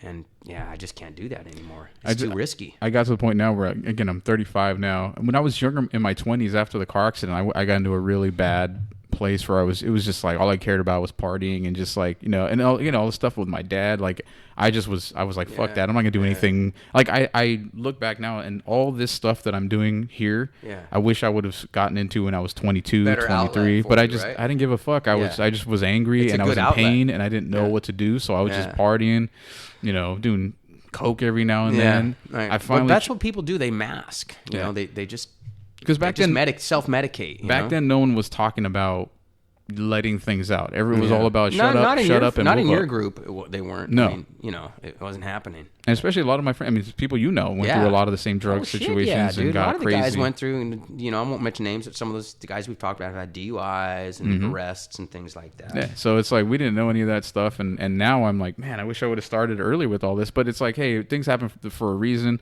I know I got into stand up when I was about 25, stand up comedy. And yeah, I did that for I don't know years, but I didn't really follow a program. I didn't do it the way you're supposed to do it. I didn't go to open mics every other day and I honestly would just like force myself to get on stage. Like I did shows on stage. I did a few sets at the Comedy Store. No kidding, huh? Yeah, but in the belly room. That must have been frightening, right? Scariest thing I've ever done in my life. Just mortifying. You talk about like pressure. God. You talk about pressure that my dad put on me. This is nothing, man. That was nothing. Going on stage, people paid. Pressure prepped you for this one, huh? People paid to see you. Some people paid to not see you. They paid to see somebody else, and you got to go up there at the legendary Comedy Store. And if you don't get a laugh, it's like someone just stabbed you in the heart. It's the shittiest feeling. Be so rough. Bombing at the Comedy Store is. I remember I walked out one time after the whole show was done, because I was never an asshole. I just left after my set. I would stay to watch everyone be respectful. You just walk to your car or whoever's driving you that day, and you're like, I want to die right now. There's nothing worse. There's nobody laughed at my jokes except my one friend who was trying to be nice. We hate it when we fail. And you look at that, and it's like, why did I get into that? Because I needed some kind of outlet to go vomit up some shit that was inside my body. And even so, at least at 25, I did something. But now this came up about 7 years ago, and I was you've like, been doing man, this that long? Yeah, the problem is I'm not very consistent anymore. When I was younger, and when I just started dating Rocio, and I didn't have 2 kids, I just had Dominic. It was a lot easier. And then I had a lot of people around that time that were itching to come on the show, and now it's so hard to find the time and to and then I used to be like 4 people on the show, like me and 3 other people. And it's hard to get 4 people at the same place at the same time and to agree to it and to show up. And so for me, it's just been consistency. But I now remember why I brought this whole thing up was that Rocio, she's in like the prime of her life right now. She's doing the most, like, she's the best version of herself I've ever seen. And so what I tried to do was just be like the dad, and you go do your thing, because she ran a half marathon a couple months ago. Killing it. That's right. I have seen little posts and things you guys have put on social media. She puts up a lot of stuff because she finally gets it that there are a lot of women that are impacted by the things that she does, because she's such a sweetheart. She's the opposite of me, where she's the cooling. Really nice. I know. I'm the heat, and she's the cooling force in our lives. So there's a lot of women around her that are, whatever she says is gospel, and she doesn't know that yet, because she's so shy, and she actually has a platform then. And it's what it is she's like, hey, I did it, you can do it too. I'm a mom with two kids. Like, you don't have to say I can't because I have kids. So for me, it's like, I'm like, if you were to prep for a half marathon for someone that, just had a daughter a few years ago, it's not easy. I'm not a long distance person. I'm a short and hard and fast kind of person where, I played football, I played sports, and when I lift, sprint, stop. I'm not a long distance person. I just haven't been. I could, but I'm not into it. I get bored. And she's more of a long distance. She ran long distance in high school, cross country or whatever. So that's her style of exercise. She loves it. She loves to go on runs. So, she prepping for a half marathon. There's a lot of stuff you have to do. There's like a lot of, it sounds silly, but a lot of different types of running where you peak at a certain point. I did a marathon. I used to do full marathon. I used to do a lot of distance running, but my knees don't really go. So I understand the different types of runs. So when I was prepping for marathons, it was kind of like what Rocio does. One day I might run 4 miles fucking super fast. The next day I might run 8 miles. Super slow? Well, pretty fast, but not, and then, I would run, 5-6 days a week leading up, and I was getting like, probably 30 miles in per week, and then. So like you understand that, like, it takes a lot out of you, right? You need different types of training, like you said, and it does take a lot out of you. So for me, I was like, okay, she's got to go do all that. I got to pick up the slack, because if I don't, I'm not supporting her. I'm not giving her the time to do what she wants to do. So the last few months has been her doing her thing, and it's like she's fucking in her prime right now. She's She can run, huh? She can run, and she's just feeling great about herself because she's in the best shape of her life. And I'm not saying this in a bad way, but she's better looking now than when I met her when we first started dating. Yeah. And I'm like, and you could see her, she's just happy about herself. Well, and so she's also high on endorphins all the fucking time now because she runs so much. By the time that endorphin high is wearing off, she's getting a new reload, so she's stoked right now. So she would come home and just be super sore and just laying there, and I'm like, I got you. Like, I'll take all the extra stuff, because there's a lot when you have kids. Like, there's a lot of stuff going on around. We both work, so we're living it. Yeah. Excuse me. So it's one of those things where I was like, okay, I could continue to try to fit in my thing, or I could just go full on, you do your thing, because it was years where when I was really into this, that was what I focused on all the time. I was trying to do a podcast every other week maybe, and I don't bullshit these. Like, I do research, I plan it out. Yeah, it's some work, right? It's not just sitting down. I know a bunch of people that have podcasts that it's just them and their homie cracking jokes for 40 minutes, 30 minutes. I'm like, that's cool. That's fun. That's fun, but that's not what I do. That's not what I do. This isn't a comedy show. No, I like to get, it sounds weird, but I like to get intimate with the person and know about them and really like have this kind of conversation and that's why I feel like a lot of my podcast episodes are really do something with people, because this is more important than bullshitting. And a lot of the other podcasts don't last very long. They're, we get 30 minutes and that's cool, but they're like, hey, I'm going to be a big famous podcaster. And I'm like, well, that's cool. I just want to learn about people. I just want to I want to learn. I want to add as many perspectives as I can. And then I think it's really cool for whoever the guest is to be able to have this little timestamp of what was going on in your head at this time in your life, and how you the way you saw things. I think that's pretty fucking cool. I think your podcast approach too is kind of like an approach to getting into politics. You start at your local level, and you reach out to the Los Nietos crowd and the Cal High wrestling crowd and the Tillis Brazilian Jiu-Jitsu wrestling crowd, and you kind of, and then eventually it might, reach out to the state of California, and the next thing you know, you're talking to people all over the nation. Who knows? I ended up doing like the reverse of that in the beginning, and that's where it is now. In the beginning, because I was doing stand-up, like I wanted to have comedians, musicians, anyway, like artists, different kind of rappers and whatever, singers, and that was where I went. And then I just realized, like, everybody has a really interesting thing about them, and I'm really good at pulling it out. With you, it's easy. I don't have to do it with you, but there's a lot of people that have never done public speaking. Right. So there are people that speaking is mortifying to people that have. Scary. It's always been like that's people's number one fear ahead of dying. I was about to say, like, that's always been the thing. There's studies that have been done. Shoot me. I don't want to talk in front of 1,000 people. I'm out of here. Because you're put on the spot. You have to be a certain way. But there are a lot of people that have come on the show that I'm like, I know they're afraid to talk, so I'll help them talk. Yeah. And so they have something to promote or something about them that they're like, I really want to get this out, but I don't know how to get it out. Yeah, some people aren't really good at verbally presenting. No. And it's my gift. It's one of my gifts. So I'm like, why not bring those people on and let me help them at least shine? Because I see something in them that they don't see, or that it's hard for them to express out to other people. So there are a lot of other people. Like you is easy. It's like, okay, he can talk. He likes to hang. This is going to be easy in the sense that I'm not going to have to work. Right. I get what you're saying, though, because for a lot of people, you have to draw it out. Yeah. And then when you find that little hole, you have to keep pulling the freaking string. So a lot of times you ask a question and their answer is like, yes. Yeah. Oh, yeah. No, I know. You gotta elaborate. And so I have to ask the follow-up question to help them elaborate. So what you meant was blah, blah, blah, right? And then like, oh, yeah. So sometimes you're doing like 80% of the talking. Yeah. So there's a lot of episodes where I've heard people say like, you just talk most of the time. I'm like, yeah, did you listen to the answers of the other person? I was trying my hardest here. Yeah. And but it's either way. Like I love doing this. And then again, this, like, I was so hyped to have you on because I know there are a lot of people in the Tillis community that are that probably never heard these stories. Vatos, Yeah. And again, to have Angel say what he said about you, you were. You know what I wanted to add about Angel? It's something that really stuck with me, and this it makes me think about a lot of the students I had, because what I always wanted to kind of manifest to all my students all these years was, you don't have to be like some mega fucking super scholar to be successful. You can have a good life. Look at me. Why do you think I'm happy every day? And that's what everybody always said. They were like, oh, you're always so funny and happy. I'm like, yeah, I fucking like my life. Yeah. And you can like yours too. You just can't be afraid to work. You know, if you can work hard and follow the dotted line, you're going to be great.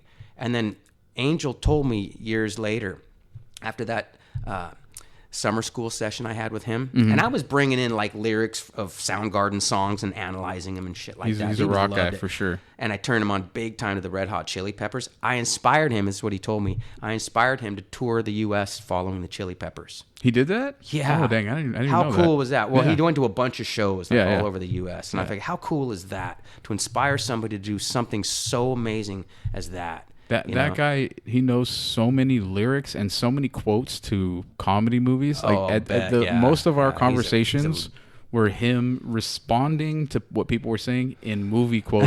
Like that's how he's like a trap of information when it comes to quotes, whether it's lyrics or movie quotes. Well, those Reyes brothers are smart. They're really intelligent dudes. They may not present it in a traditional, scholarly way, but those guys are smart, man. I always told Angel that I was like, man, because of the fighting thing, I was like, man, there's got to be a day. I was like, can I just take you to like a gym one day and like I'll be your manager and I'll help you out, because I was like, let's go, Angel, let's get you in shape, put a gi on you, and just make you a killer. I think it would be great, and I just thought that like because he's always been athletic, he was a really good basketball player. Yeah, I know. He just was, I think he was turned off by the football thing because of all the expectations that were put on him. Yeah, and it's hard, man. I remember being there, and I was his friend, and I was like, dude, that sucks. But he's got the athletic ability, and I know what I always thought what he would love was being at a gym and that being his team. Like he'd be the biggest Tillis. Let's just say he's a team player. He's a team player. He'd write fucking Tillis BJJ on his enemy's faces on his forehead. Yeah. So I know. No, once you get him in, he's all in, man. So you're how did you get into teaching, by the way? Totally an accident, man. So I'd gotten out of college. Your typical like, I got a degree. What am I gonna do? Yeah. Never had a plan. It was fun. My first year or so, I majored in academic eligibility, and that I realized you can't graduate with that. That's a joke. Yeah. I was like, what the fuck is that? So I ended up like the only class I ever liked was Spanish. So I majored in Spanish, and I'm like, and I got out of college, and I'm like, I got a Spanish degree. Okay. Did you learn Spanish in college? Well, yes. I started taking Spanish in high school, and I just liked it, Yeah. And then I was like, well, I'll just major in Spanish after my first year taking a bunch of general ed classes. I'm just going to major in Spanish. I like studying Spanish, and I do. I loved it. I still do. So I ended up getting my degree in Spanish, but while I was getting my degree at Humboldt, I had a chance to go to it was a semester abroad. It wasn't like the full year. I couldn't afford that. Mm-hmm. But a semester abroad in Oaxaca, Mexico. Oh, dang. Fucking life changer. We've been going back there ever since. Do you ever, do you know why you're so into loving Spanish or enjoying it? Well, I just I studied French too, and I just love studying languages. Is it the romanticism of it, maybe? And to me, it's just the sense. Okay. Like, I've learned this system. It's easier than English? It's just... No, they're all easy. And then once you learn one, you flip it back to the other, and you learn all these things about your own language that you didn't really totally know. It's the process of learning it that makes it all. Man. It's like two things I've loved learning, other than like martial arts and wrestling stuff, is how to play music and languages. They just... You play instruments? Yeah, I play guitar and keyboards, and I just started playing bass about a year and a half ago, and I fucking love it. That's awesome. So much fun. Mostly like rock stuff, or? Yeah, pretty much. Yeah. When did you start playing guitar? I started playing guitar in high school. Okay. So when I was like 16, and I just always played, and through off and on, sometimes I wouldn't play for a while, but I've always stuck with it, Yeah. So I love like mid 80s was like around that time. Yeah. Right? Okay. So. So I was totally inspired to learn to play music by the Beatles.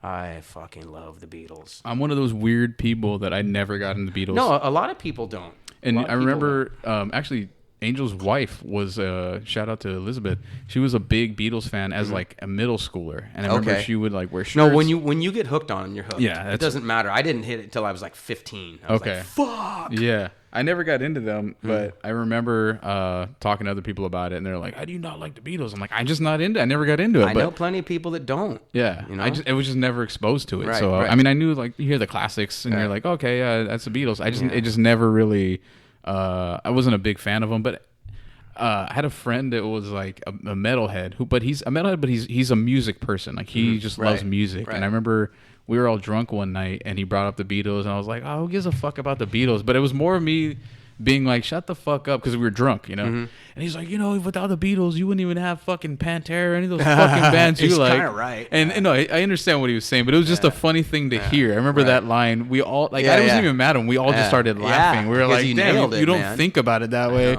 You wouldn't have the Pantera without the Beatles. I mean, they paved the way for a lot of stuff. Okay, I was thinking more like, they came Black along, Sabbath. wrote all their songs, played all their own instruments, just blew people away. You're a fucking Renaissance man, aren't you? All those instruments, Spanish, French, teacher, jiu-jitsu. I'm not very good at math belt. and science. Well, either way, you're teaching something, so you have that locked down. Oh, yeah, go for it, man. No. Those 2 beers are weighing me down. Hey, that's what happens. I'm a seasoned veteran over here.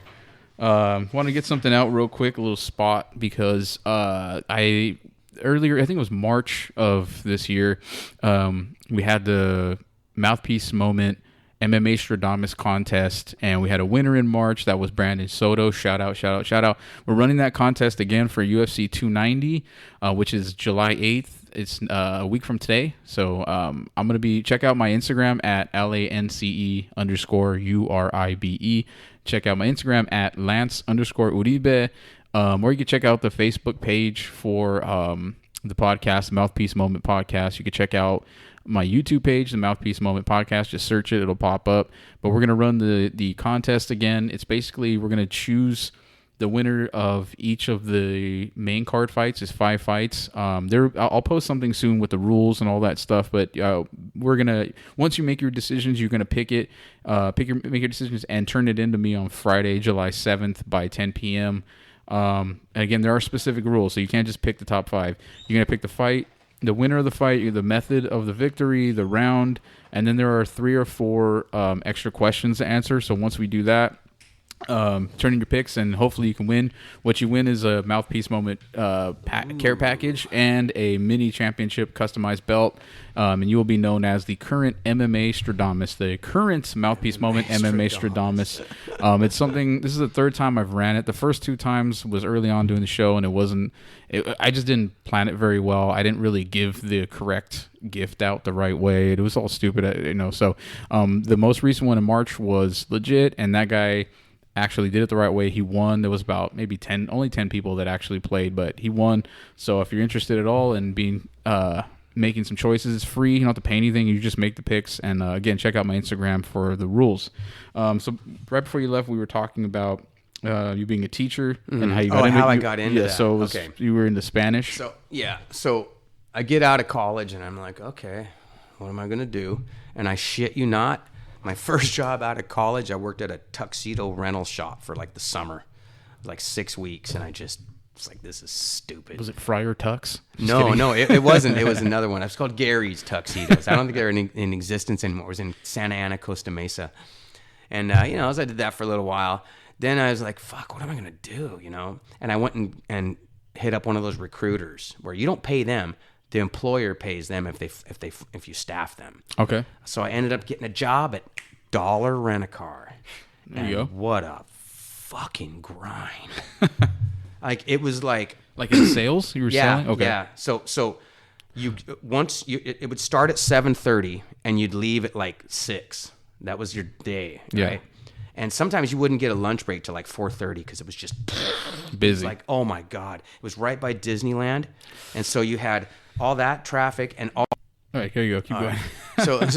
So this place was nonstop. So you'd turn on the phones at 7:30 a.m. and they would start blowing up. Yeah. And there would be people lined up outside. And so your job was to be doing these people's contracts while they're in front of you and trying to sell them all their bullshit. Yeah. While the phones are ringing off the hook and you're trying to sell people on the phone. And meanwhile, you have 3 people that need to be picked up at dealerships to be brought over to be given a rental car. Oh, boy. And you're just going batshit crazy. Just like pain in the ass people from Wisconsin pissed off because they're here to be at Disneyland for 4 days. Yeah, exactly. Yeah, people are pissed. They don't want to wait. I rented this car. I already booked this. I don't have any fucking cars on I'm the one lot, but person. yeah, let me do that for you. It's such a nightmare. Total bullshit, man. Yeah. You know, someone calls you from a dealership and you got 0 cars on the lot and you're not allowed to turn them away. So like, yeah, we'll be right over to pick them up. Then you get somebody and you're driving home, like, I got a fucking car for this guy. But meanwhile, people on the cars go, hey, can you get that car? Oh, I fucking hated it. Yeah. But then that started my odyssey of discovering the world. So I did that, just grinded for like till like June of the following summer, from November to like June. Okay. And then I took off. I saved a ton of money and I went to the Europe and the Middle East for like 5 months. I just toured around. I got a Eurail pass and I just fucking partied across Europe, from Northern Europe to Southern Europe, from Sweden to the tip of Portugal to Greece. Did you go by yourself? I went with a buddy of mine for a while, and then he went home kind of into the trip, and I kept going. I went down I was in Turkey at that point when he bailed, and then I flew down, hooked up with some Aussie buddies, and we went down to Israel and Egypt for a few weeks. That's crazy. Oh, That's it was the idea nuts. of like traveling alone back then. Oh, it's the best. Yeah. And so I honestly thought that what I was going to do was I was going to go on my Sow My Royal Oats tour, and I was going to come home and get a mortgage and a car payment and all that shit. Yeah. And I was like, I ain't doing that. So I got home and I started, that's when I started teaching, where I got close to it. My dad's like, dude, you can substitute teach. And this was like the early 90s. They're paying like $120 a day. I'm like, fuck, that's cool. Yeah. So I started substitute teaching, and I would wait tables at night and just grinding. Yeah. And then by the following June again, from like November to June again, all of a sudden I'm like, oh, I got some money. So then this time I was going to South America because I wanted to explore South America. But I go to buy a flight and I'm like, oh, this Costa Rican airline. Oh, okay. So I can get a layover in Costa Rica. Okay. So I took a 3-week layover in Costa Rica on the way to Caracas, Venezuela, and cruised around Costa Rica for like 3 weeks. And then I got on my plane, continued down to Caracas, and I went by bus from Venezuela down to Machu Picchu and back. And you speak Spanish, so Yeah, it was convenient. Yeah. And that was like, that whole trip was about 3 months, That's fucking wild. Burn every penny, come home, saved up again, this time Southeast Asia. Yeah, that's what George Magon was telling me, that you were like this, that you had done a ton of Oh traveling. my God, I've seen some, I've had some experiences, man. They've said, or actually he said that you'll disappear for like 2 months. Yeah, I would be, or 4. Yeah, I used to do that when I was, and then, so the Thailand and Malaysia too, but mostly Thailand. God, that place is paradise. So I would go to these little islands in the Gulf of Thailand, Koh Samui, Koh Phangan, and you could just rent a little bungalow on the beach with a fan and a mosquito net. It's like just a wooden hut. And at the time, we're talking 90s, were like $5-6 a night. Yeah, see, probably like 25 now or something, right? Yeah. And you just kick it on the beach and go to the beach every day. These nice old ladies walk around with these massage kits. They'll lay out a sheet in the shade for you and give you a full body massage, $5 for an hour. Damn, that's wild. So killer. Yeah. And I just would hang there for weeks. You're like, why am I leaving? Why do I go home? Oh, because my money ran out. That's right. I got to pay for things. Yeah. But I got in some trouble over there. What kind of trouble? And that was a big life-changing experience for me. I'm glad that it happened. So the long skinny of it was I got busted with weed. Okay. In Thailand. Okay. It's a big no-no over there, right? It is everywhere, Other than here. However, at the time, and even now, it wasn't as big a deal there as it was, say, in a Muslim country. Okay. Because they're pretty chill. Yeah. And it was my fault. Everything, doing that kind of, going to in another country and I'm just going to party. That's you being a young asshole. Did you get the weed there, or you yeah. brought it with you? No, I didn't bring it. No, Okay. it's like everywhere, Yeah. And I thought it was no big deal. This is what people do. And long and skinny of it was there was like a raid at the little bungalows where I was staying. Mm-hmm. And apparently there was some dealer or something staying there, and they raided and caught me. I was like, oh, come on, let's go. That was the nightmare of my life began. It changed my life forever. Maybe one of the best things that ever happened to me. It just was life-changing. Yeah. And so basically they took me to the local jail on the island, right? Mm-hmm. And they booked me, locked me up. Well, what they said, well, you can, and we're talking 1996 here, 96. So money's deflated then. Right. So they're like, well, you have a choice here. You can stay in custody for 4 to 6 weeks until your case gets to court, or you can post bail, which was like $2,000 in 93. Yeah. No, I'm sorry, 96. And I was like, Visa Gold, baby. Visa Gold. Yeah. So then and this was so humiliating and just such a low moment in my life. This armed entourage of soldiers or cops with their rifles escorted me to the bank. And I go into the bank and I'd like to take out 2,000 or 50,000 baht, please. Yeah. Was the exchange. And she's like, okay. Why are these gentlemen here? Well, they kind of figured, this is not an uncommon thing for dumb tourists to get busted and dragged in. Yeah, exactly. I was just garbage in their eyes, and it was just humiliating. So I got the cash, took it back, gave it to like the lieutenant guy that would run the little station over there. And then he tells me, we'll let you know in a few days if your bail is acceptable. I'm like, I just got screwed. Yeah, I got no receipt. I got no freaking nothing. So I want to talk to the embassy. They said, well, you have a cell phone. You can do that, but you can't use our phone. Like, whoa. They just took away all my power immediately. I was stripped completely of power. You're not in America. I'm not anywhere that I have a goddamn chance of making things go my way. So then they go on to just leave me there for like 3 days in this tiny little cell. And it was just the most ridiculous looking place ever. A couple little local, whatever, drug dealers and heroin head that's in there. We're all just fucking, just crammed in the cell. It's just a wooden floor. And the fucking shitter was elevated. And there was a big hole up there. And there was no walls or doors. You just see people sitting up there looking at you. They're like, yeah, I'm taking a shit. You're like, trying not to make eye contact with the guy taking a shit. Yeah. So after 3 days of just making me sit there just to fuck with me, yeah. Like, okay, you're out of here. We'll call you and come back every 12 days. You can't leave the country. They kept my passport, so I couldn't leave. So I was on bail, still not allowed to leave Thailand for like over a month, like 5 weeks, just going. Were you able to call like anybody else back here? I called everybody, let them know what I'm a fucking dumb shit. I'm a criminal. Really bad. I'm just a dumbass freaking American that thought he could go party away. I felt so stupid. But man, what a life changer, because, it made me realize, like, sometimes I get down. I'm like, I'm tired of my job and I got to get up. And then I'm like, wait a minute, I'm free. Yeah. When you don't realize how good your life is until you jeopardize your freedom. Yeah. And I had nobody to blame but myself. So it was completely my own doing. Did you stop smoking weed right at that point? For a while. You old sailor, look at you. So how did you get into jiu-jitsu? How did you transition, or how did you start that whole process? I came late into jiu-jitsu because, like, okay, so I got out of college, and I've been a wrestler for a while, and I was kind of burned on wrestling. So I just got away from it for a while. And then I didn't get back into wrestling again until I got in with Kenji Yasugi and started coaching at Pioneer. And then, I was great. It was fun to be wrestling with the kids and stuff, but it's like, I'm not competing. I don't want to compete against these kids. That's not what I'm doing. Yeah. I'm just trying to make them better. I need something for me too. How'd you meet Yasugi? Well, that's a funny story. I used to also, when I was working at Los Nietos district, mm-hmm. I would do this nighttime job twice a week where I'd drive down to Santa Ana and teach adult ESL classes. Mm-hmm. Bitchin' job, man.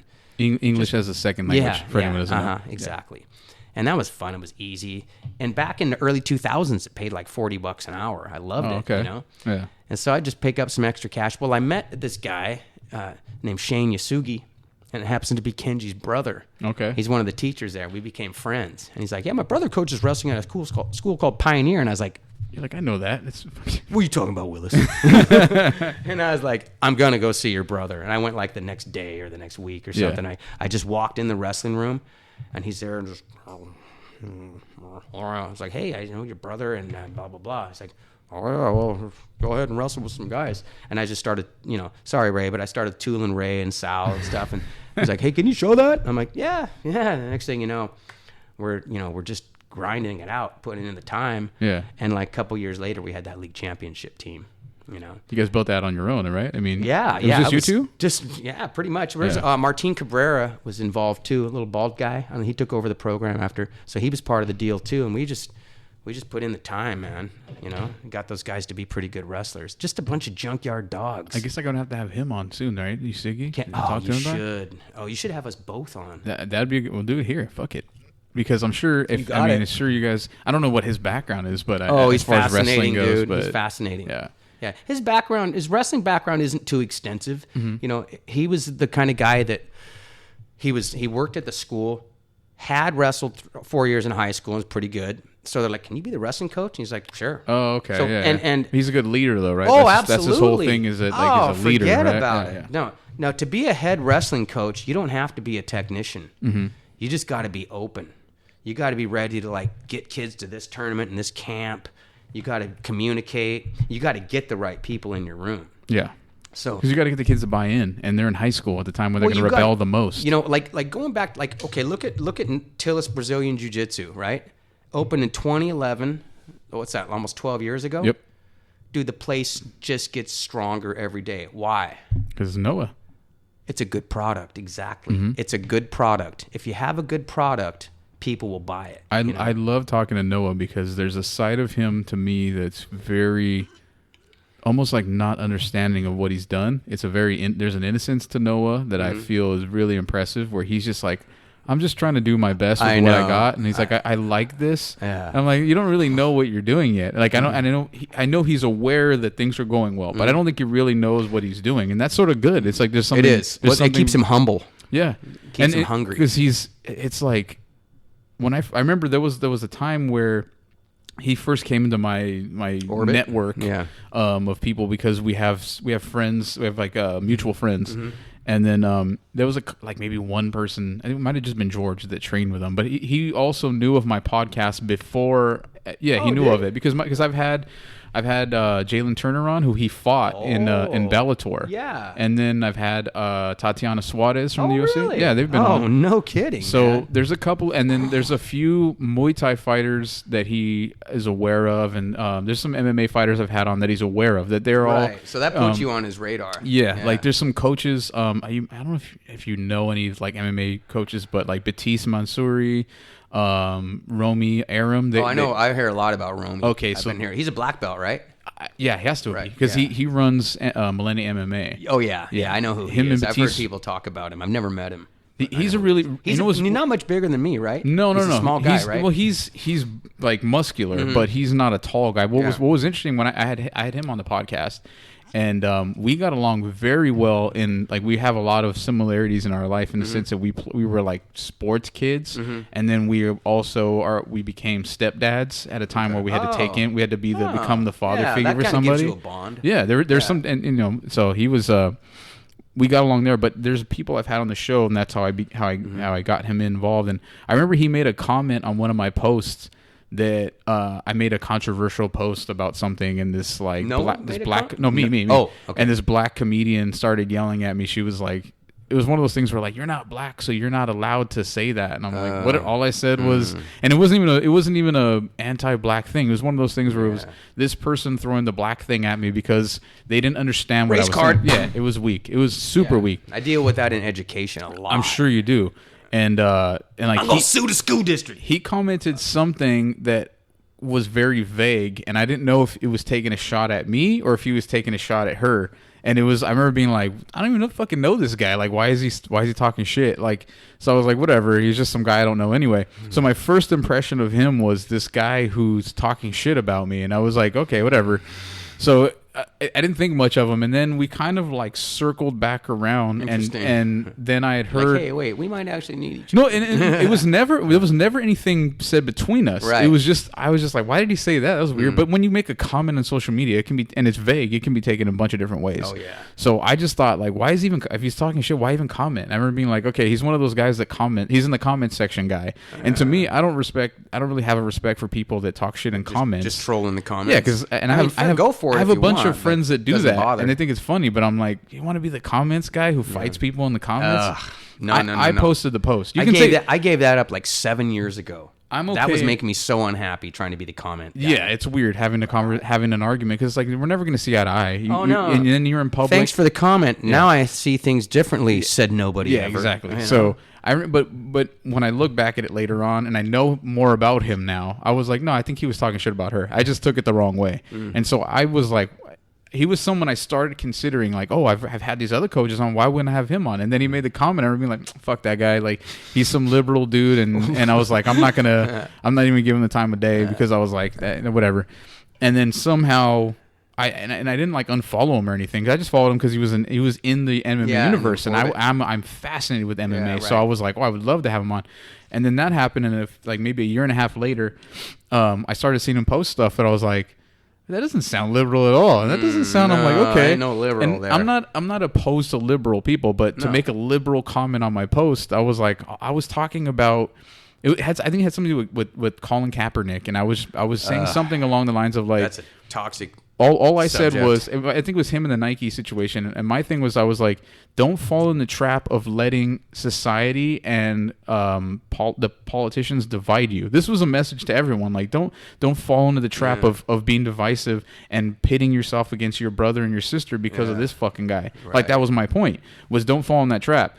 And she yelled at me. The comedian was yelling at me because I can't talk about Colin Kaepernick because I'm not black. And I'm like, I'm not allowed to say things because I'm not black? Like, how is that not racist? Like, how is that a skin color thing? You're telling me I can't do something because of my skin color? And she thought I was white. I'm like, I'm not. My name's Uribe. Like, I'm Hispanic. I shouldn't say Hispanic. I have a Mexican background. So I was like, what are you talking about? I get the Lance thing. That's just the whitest name in the world. I get that. Yeah. But I was like, I'm not a white guy. Uribe. It had nothing to do with being white. Do the math, man. Uribe. It was just funny. But so I remember when we circled back around, and he started liking more of my stuff. And then when I saw what he was posting, I'm like, maybe I just took it the wrong way. And I'll 100% admit that I just was like, I don't want him on the show, because if he's going to be one of those guys that has a problem with me saying what I have to say. And then George was, I was looking to get Dominic in MMA, because Dominic he went to a 10th Planet Jiu-Jitsu. The one over there in Los 5. Nietos? Yeah, right by there. With Jonathan little guy, Miguel or Margarita or something. He coaches at Santa Fe now. Oh, really? He's a wrestling coach? Yeah. Okay. Yeah, I know who that guy is. But Dominic got really bored because there was no striking. And I was like, Dom, I told you 1,000 times there's no striking in jiu-jitsu. And he was like, I don't want to go in. He was 5. He wants to hit major ADHD. So like, to get him to go somewhere he doesn't want to go, it's not as easy as the average kid. It's not like, easy they flip living out with ADHD, man. When you really know what it is, what you hear on TV and movies, that's not ADHD. It's not the hyper kid that can't sit still. ADHD is a total different neurological situation where you want to force them to do something and you can't. Like, their brain doesn't work that way. And there are so many. Like, he was such an eye opener on how to be a father or a dad who is forced to understand their kid, as opposed to forcing the kid to do things my way, because I could destroy him. You got to move your goalposts if you're going to be. It's crazy. A good dad. It's totally different. It's hard. And so I was posting online like, hey guys, like, I'm looking for a spot for Dominic, and George was like, yeah, Tillis, check it out. And I remember being like, I don't know. And then I messaged Noah like about Dominic, and he was like super cool, just like, yeah man, I'm aware of your podcast, like it'd be cool, if you want to bring Dom here, it's fine, and so I brought him around, and that's how I came to this situation, and to the point where I was able to meet you, and I mean, Noah's such a good dude where I was like, man, I gotta like hang out with Noah, because we got along really well, but there's something about Noah when you talk to him, there's a little bit of an awkward personality when it comes to person. If he doesn't know you, he's very uncomfortable. It's hard for him to be intimate with someone until he gets to the point where he really knows you. He's not real warm and fuzzy. No, he's very much but he's also a joker. He keeps you out here. Yeah, but you know what? Also at the same time, it's always joking. Like, he and I are never serious when we talk. Like, hey, I'll pick up the phone. Hey, what's up? What's up, man? What's going on? What color underwear are you wearing? Yeah, that kind of stuff. It's great. Once we had him on the show and we started drinking a little bit, it was like, okay, there he is. There's Noah, and it's understandable. Like, he's a joker. If he doesn't know you, you're definitely kept at bay. More so than the average person, but that's my impression, and I understand why. Like, I'm some dude who has a big mouth. You don't want that guy fucking getting too close to you. I get it. Yeah, I gotta watch what I say around this guy. It's going to be public. It could be that. And also, I think we sort of knew about each other for years, so it's that awkward thing too, where you're like standoffish. But then we had the show, and I but it feels good to break down that artificial barrier and be like, oh, we're fucking cool. You know? No problem. And I really do recommend him to anyone for the kids and just for as adults, because he has such a a good way of teaching people, because he's your friend, but you respect him. And there's a lot of times where people get too friendly and the respect is lost. You don't lose that with Noah, because I've seen him deal with kids and he's tough, but he's everyone loves him. Everyone loves Noah. No, he knows what he's doing. And the only thing that he has to watch out for is people taking advantage of him, because I mean, if you're going to train there, you got to fucking pay, you got to contribute something, whether you're going to teach classes or you're going to just do your thing. You can't just show them. And some people want to do that, and you can't really do that. I think that's really hard for him to do. It is. And he doesn't, because it's hard for him to say, hey, don't take advantage of me. I think he wants. Should know better. I think he would really love for someone to take over the business part of it. That would be great, and he wouldn't have to deal with the BS. But when we maybe talked little by little. When we talked on this episode he was on, and I asked him, I was like, "Are you looking to expand to somewhere bigger?" And he was like, "Yeah, but it's just so hard to deal with the business side of things. Like, I'm not good at that. I don't know what to do. I would love to." He's learning on the go. He's doing pretty well. Yeah, and I'm super proud of him, because he did it so quickly after we had that conversation, and then. Now he's at that place, and it would be great for him to have some sort of business person. So I'm just throwing that out in the universe for anyone out there. That is, if you're not a complete scumbag, because you'll get choked to death if you fuck with this guy. I'm just kidding. He's a sweetheart, but he is a high level black belt. Oh yeah, and he's really good. I think I stepped all over your. You were telling the story about how you got into jiu-jitsu and the black belt. So we actually went into Usigi, and actually asked you how you met Usigi. Okay. And so that's how you got to that point. But then how did you get to the point where you started training jiu-jitsu? Okay, so I finally got to, and I've been thinking about jiu-jitsu for 10 years at this point. I'm like, I gotta train jiu-jitsu, and finally I said, fuck this, I'm gonna train jiu-jitsu, and I was 36 already. And I Googled, found Showtime Jiu-Jitsu in La Habra. Okay. Call him up. Yeah, come on down. All right. Just went there. And this guy, really good grappler. His name is Javier Vasquez. People know him in the business. He was in the UFC, wasn't he? Yeah, briefly. But he used to own King of the Cage. Okay. Yeah. And then he made a couple of UFC appearances, and he submitted Jens Pulver really fast in his last fight. Jens Pulver, what an absolute beast. Yeah, that guy. That guy was was actually small. Yeah, but he's actually like going back. He showed up and started the 155 class, but he was really like a 135 pounder. I remember when he this was probably 6 months ago. He got inducted into the UFC Hall of Fame while he was live streaming, and his son was there. Man, I swear to God, I cried because. He's a good guy. Jens Pulver. He's a good kid. He was one of those kids, one of those people that had a rough upbringing. Yeah, and then he was always small, and he shouldn't have even been fighting. Like you said, he should have been fighting at 135, but they didn't have anything under 155. No, and he opened that weight class. He was a big deal too because he was knocking people out, and he was a smaller dude. There's a video clip of him doing like a local fight before he got to the UFC. He fought a guy who was like 230 pounds, and the dude was talking mad shit. It wasn't a guy who was trained. It was someone who was like, "You're smaller than me," and he fucking one shot laid the dude out, and the place went nuts. This is probably late 90s, early 2000s. Probably, right? No, it had to have been late 90s. Late 90s. Yeah, because he was already big. And I remember watching it, and the whole place went fucking nuts because the dude he was a big bald dude, big ass dude, and he just was, mocking Jens, and Jens just didn't flinch, just waiting in the pocket. Then they finally get close, puts him to sleep, one shot him, and I remember even when him and BJ Penn did their thing where they did the Ultimate Fighter, that was sort of the end of him being at his height. When he made his last couple fights, he was already kind of done. But and I mean, he was fighting much bigger dudes. Well, he was the guy. He was what people saw Uriah Faber as before Uriah Faber. At least he did get down to 145. I know when he fought Javier Vasquez. Okay, so that was probably in the WEC then, maybe, or was it in UFC? It might have been actually WEC. I know Javier. That was I think it might have been UFC when he fought Jens Pulver, but whatever. It's Javier's last couple fights. I love Jens Pulver fights, and I always I always He's loved pioneer, He's just a badass southpaw striker who was fighting bigger dudes. And, but anyway, so when he had his acceptance speech, he was live streaming, so he had headphones on, and somebody messaged him and said like, "Hey, you're getting inducted in the Hall of Fame." And his son was there, and he like grabbed his son, and I don't know. I don't think he grew up with parents, or he didn't have his dad or something. So it was a big deal that he got to the point where he was a UFC Hall of Famer, and his son was there, and he made the whole speech about his son, like, "Oh, I want you to know what hard work is like, and it was like, and I just want you to know I did this for you." It was. I'm getting chills right now talking about it because I never saw it. It sounds good.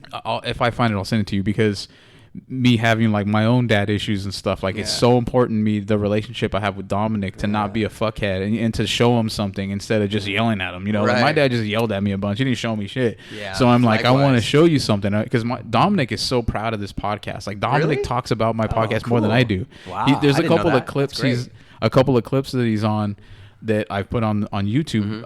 One when he was like 7 or something, and he was just doing a little funny little sketch after one of my podcasts, because after every show I would put like whoever the guest was on, they do like their own little, hey, you know, my name is so and so, I just had my mouthpiece moment, and they would say something, and Dom was like, I want one, I want to do that too. So I was like, go for it. Didn't your little girl do one too? Or she did something on there. She just likes to, when I'm setting, because I have to like check the equipment the day before or whatever. She just wants to talk. She's like, she's a big mouth like me. So, but Dominic's really proud of it, and that makes me feel good. Not just because it's like, who wouldn't want to look up to their dad for any reason? It's hard. You know? It's hard to make them look up to you. Like I've done everything for my sons, you know, and I'm not saying I need something for it, because you don't do it to get something back. No, but when you just have do it, when you have that upbringing of you didn't see your dad that way, you're thirsty for it. That's just it. And my brother was the one that said it best. He says, like, you and I know, and he's talking to me, we're never going to be dads like our dad was. Right. And I'm like, you fucking 100%, you know. There's almost something good about that, right? Like you're but here's the thing, and you have to be patient, because you can go into that mode and be like, I'm going to be patient, and your kids will give you hell anyway. Like Brandon through 6th, 7th, and 8th grade was horrible. Those were tough times. In what way? He just shut down. He wouldn't do any homework. He wouldn't do any assignments. He just blew off school. He just wanted to play video games all the time. Okay. No, but he got through it. It's good it was that early, because it's a lot if it worse happened in than high school, year. it would have been done. But I literally sat him down, like, because we were at war for like 3 years, and I don't know how many times he looked me in the eyes and told me he hated me. You know, and it would piss him off too. And he's like, no, you don't. You're just mad, and you're lashing out and trying to be as hurtful. You don't understand me. And you're like, yeah. Dominic says horrible shit about me when he goes mad, through. When they're angry. When they're angry, they just open this channel of vitriol. Yeah. And they don't control it. They just want to hurt. Yeah. And when I was young, if I would have said anything close to it, my dad would have murdered me. Are you kidding me? I would have been dead. Talk back to my dad. No way. Dude, and my mom was afraid of my dad. My dad would never hit my mom, but we were all just like, my sister was the only one that would sit up and say, hey, don't be talking to your sons like that. Hey. You know, my older sister, I was like, oh my God, dude, you're going to get killed. Yeah, see, I was oldest, so I was the one that had to say, those times where I was like, oh, I'm time to jump on the grenade. That was my sister. She had to jump on a few grenades. Yeah. And that's how it is. But it's like when you have these boys, like I have Dominic, and it's like we have a weird dynamic, because again, he's not like I got him at 4. Totally you didn't have him for those first 4. So. But then there's also the biology is different. I can't go because with Rose, when Rose acts wild and this and I'm like, I jokingly I jokingly go, yep, that's. But those genetics play a huge role. They do, and that's why me? I always tell them like, huge. Oh, poor girl, she's an Uribe, like she has no choice. It's not her fault that she's this way. And my wife laughs because she's like, yeah, because you know her family's not like that. They're more quiet and reserved. Like when we get heated, we blow up. So I mean, I don't lose control. I'm the one, I think, in our family, like me and my brothers aren't the kind that snap anymore. My dad would snap. My dad's dad, my grandpa would snap. We kind of were like, all right, we learned from how scary that is. We probably don't need to. But with Dominic, there's the other part of it where it's like I don't know where that comes from. I'm working without a net here sometimes. Yeah. But no, where did this come from? But I'm trying to do everything differently. You know? It's made me a lot more compassionate towards other people, because I know when I was younger, I used to make fun of kids like him, and I would say like, oh, he's a dumb kid, or he's a dummy, or you know, he's a dumb guy, and just stuff like that. And I'm like, I never understood those kids, because a lot of the thought processes that I was making fun of came easy to me, because I was put in shitty situations I had to dig myself out of, so I had to be smart on the fly. And you know, my parents put a lot of emphasis on how I spoke and saying the right things and education. Like my wife is an ESL student. Like you would think that she just learned English 10 years ago sometimes. Like there are times where she says stuff that it's completely not her native wrong. Language though. It's not her native language. Yeah, because her parents aren't from here. Her mom doesn't even speak English. Right. Yeah. So she's an English. She was her title of an English learner while she was going through school until she was reclassified as a IFEP, which is identified as fluent English proficient. That's a reclassification. So for me, both of them are a positive for me because I've had to learn and be more compassionate towards people that didn't have the type of education I had. And I mean, let's be honest, like Dominic has some neurological issues that I wouldn't, I mean, it's a struggle. What's interesting is there's a lot of stuff when I've learned a lot about ADHD where I'm like, I have some patterns there that are not the same kind that he does, but mine's more anxious stuff where like, oh yeah, I know what you mean. I go generalized anxiety plagues all of us, man. Well, everybody, but 100% everyone. But there are times where like the way my brain works, whenever something arises, like, hey, let's go to this place on Saturday, my brain comes up with 60 reasons why it's a horrible idea. Okay. I've seen my children die. I've seen my wife die. Oh God. So you're the ultimate pessimist. Well, the brain is. Yeah, I mean, right. Luckily with a lot of the stuff I've learned over the last maybe 6-7 years through meditation, and I don't do it as often as I should, but I did for a while. Everybody should meditate, but we're all too lazy. Oh, yeah. We come up with excuses why we shouldn't, why we can't. I'll just work out instead. Yeah. So what I've learned is, obviously your thoughts aren't you. Everyone has the crazy thoughts. They're not you aren't your brain. Your brain is a processing think about some thing. of the inappropriate thoughts you have when you like look at an attractive woman. That doesn't define you. Right. I'm not a savage animal. You don't act on that. Right. And those that do are pieces of shit. Well, if you don't have impulse control, right. And I'll tell kids, like straight up, I'll tell like my students that are in elementary, 4th, 5th, 6th grade, I might say, like, hey, when you do something that you know you're not supposed to do, and you're just gonna try to get away with it anyway, I go, that's a criminal mentality. That's how criminals operate. Yeah. Like, well, I'm gonna do this. I shouldn't, but I'll probably get away with it. And then I'm good. And if you have a problem with it, there's something wrong with you. It's like, no, you did something you shouldn't have done. Like, Why are you disciplining me? There has to be a level of community where we understand other people and all that.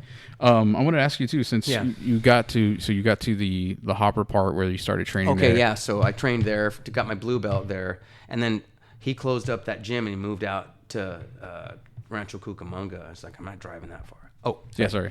Yeah. So he moved his gym out to Rancho Cucamonga, and it was too far for me. Mm-hmm. So that's when I went over to New Breed Academy in Santa Fe Springs. There we go. And that's where I met Noah. That's where we became friends. Yeah, because I had some friends that trained at New Breed. They actually had their kids go there. But that's like there's a lot of people that I'm talking to that had some experience at New Breed, and it's not a huge name, but in the local jiu-jitsu area and the that around Whittier, Norwalk, Santa Fe Springs, there's a lot of people that at least have been there for a little bit. I think that referee Mike Beltran, he's there. He's always giving them a shout out. Good too. Guy. And he did a podcast maybe like 6 months ago. Oh yeah. He was on a podcast and he shouted out Noah. He said that he brought up how when he first got it, because they were like, how did you get into jiu-jitsu? You know Noah since he was a little boy. Yeah, because he said that he trained with Noah when Noah was 12. Yeah. And he was a big sheriff dude, and he's like, why do you want me to train with this kid? Because he's going to kick your ass. And he said that he put him quickly in like a rear naked. I don't remember exactly what he said, but he said he got punked by Noah, who was like 12. And he was like, he could have like sort of ended it there, but that it was like, holy shit, there's something to this if this 12-year-old kid just punked me. Because he's like, I'm a sheriff. I was in corrections. Like, I was kicking the shit out of people. Gnarly, dude. He was like undercover and infiltrating prisons and stuff. I think. And so legit. It was really cool to hear that he shouted. I'm sure Noah fucking loved that. He was like, whoa, he's a that's big crazy. face and like a big name in the MMA game. He's a really good guy too. He's just a really jolly, good dude. How long were you at New Breed? Like 6-7 years. Okay. I got my purple and brown belts there. And then where'd you get your black belt? Well, so then I was already transferred over to Tillis at the time. But when I got my black belt, Noah only had 1 stripe, and I think you have to have 2 stripes to give out a black belt. Okay. But whatever. John Awano, the guy was my instructor at New Breed, along with Johnny Ramirez. So John Awano was able to give me my black belt there, and I'm still under him. Okay. So and Noah. What year was that? 2015. Okay. Yeah. Dang. So that's wild. Do your kids show any interest in Brazilian Jiu-Jitsu? Yeah, absolutely. Yeah. Well, I mean, Brandon is all about wrestling right now. Yeah. But he knows that when that's all said and done, he's going to be back on the jiu-jitsu mat because that's going to be an avenue for him. Yeah.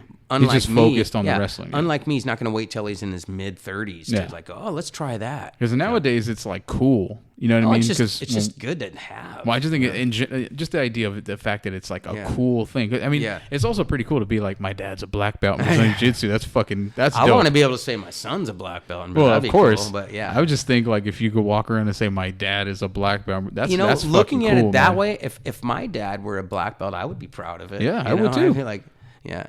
But he was just a black belt and talking shit, you know? My dad was a black belt and scaring the shit out of me. He was a black belt and talking shit. He was so smart, though, that motherfucker. He was really smart. I saw this thing on YouTube, or maybe it wasn't YouTube. It was like Facebook that in 2015, there was some sort of live tournament, and I guess someone bailed, and you had a match against Hani Yaya, right? Yeah, I did. Who's a UFC 135 bantamweight. Yeah, he also was an Abu Dhabi champ. Yeah, he's a 08, ADCC champion in 2017, IBJJF black belt, Pena Master in 2019, fourth degree black belt. Dude. That guy's a monster. That was funny enough, the most interesting match of my entire competitive career was a loss, and it was that fight. Yeah, because if you don't know who Hani Yaya is, like, then that's why this isn't that big of a deal. But if you've ever heard, like, any time Hani Yaya fights in the UFC, all they talk about is how he's one of the great, one of the best jiu-jitsu players in the world at any really time. Good, man. Like, his whole style, if you watch him, if you're not into grappling, you would consider it boring probably.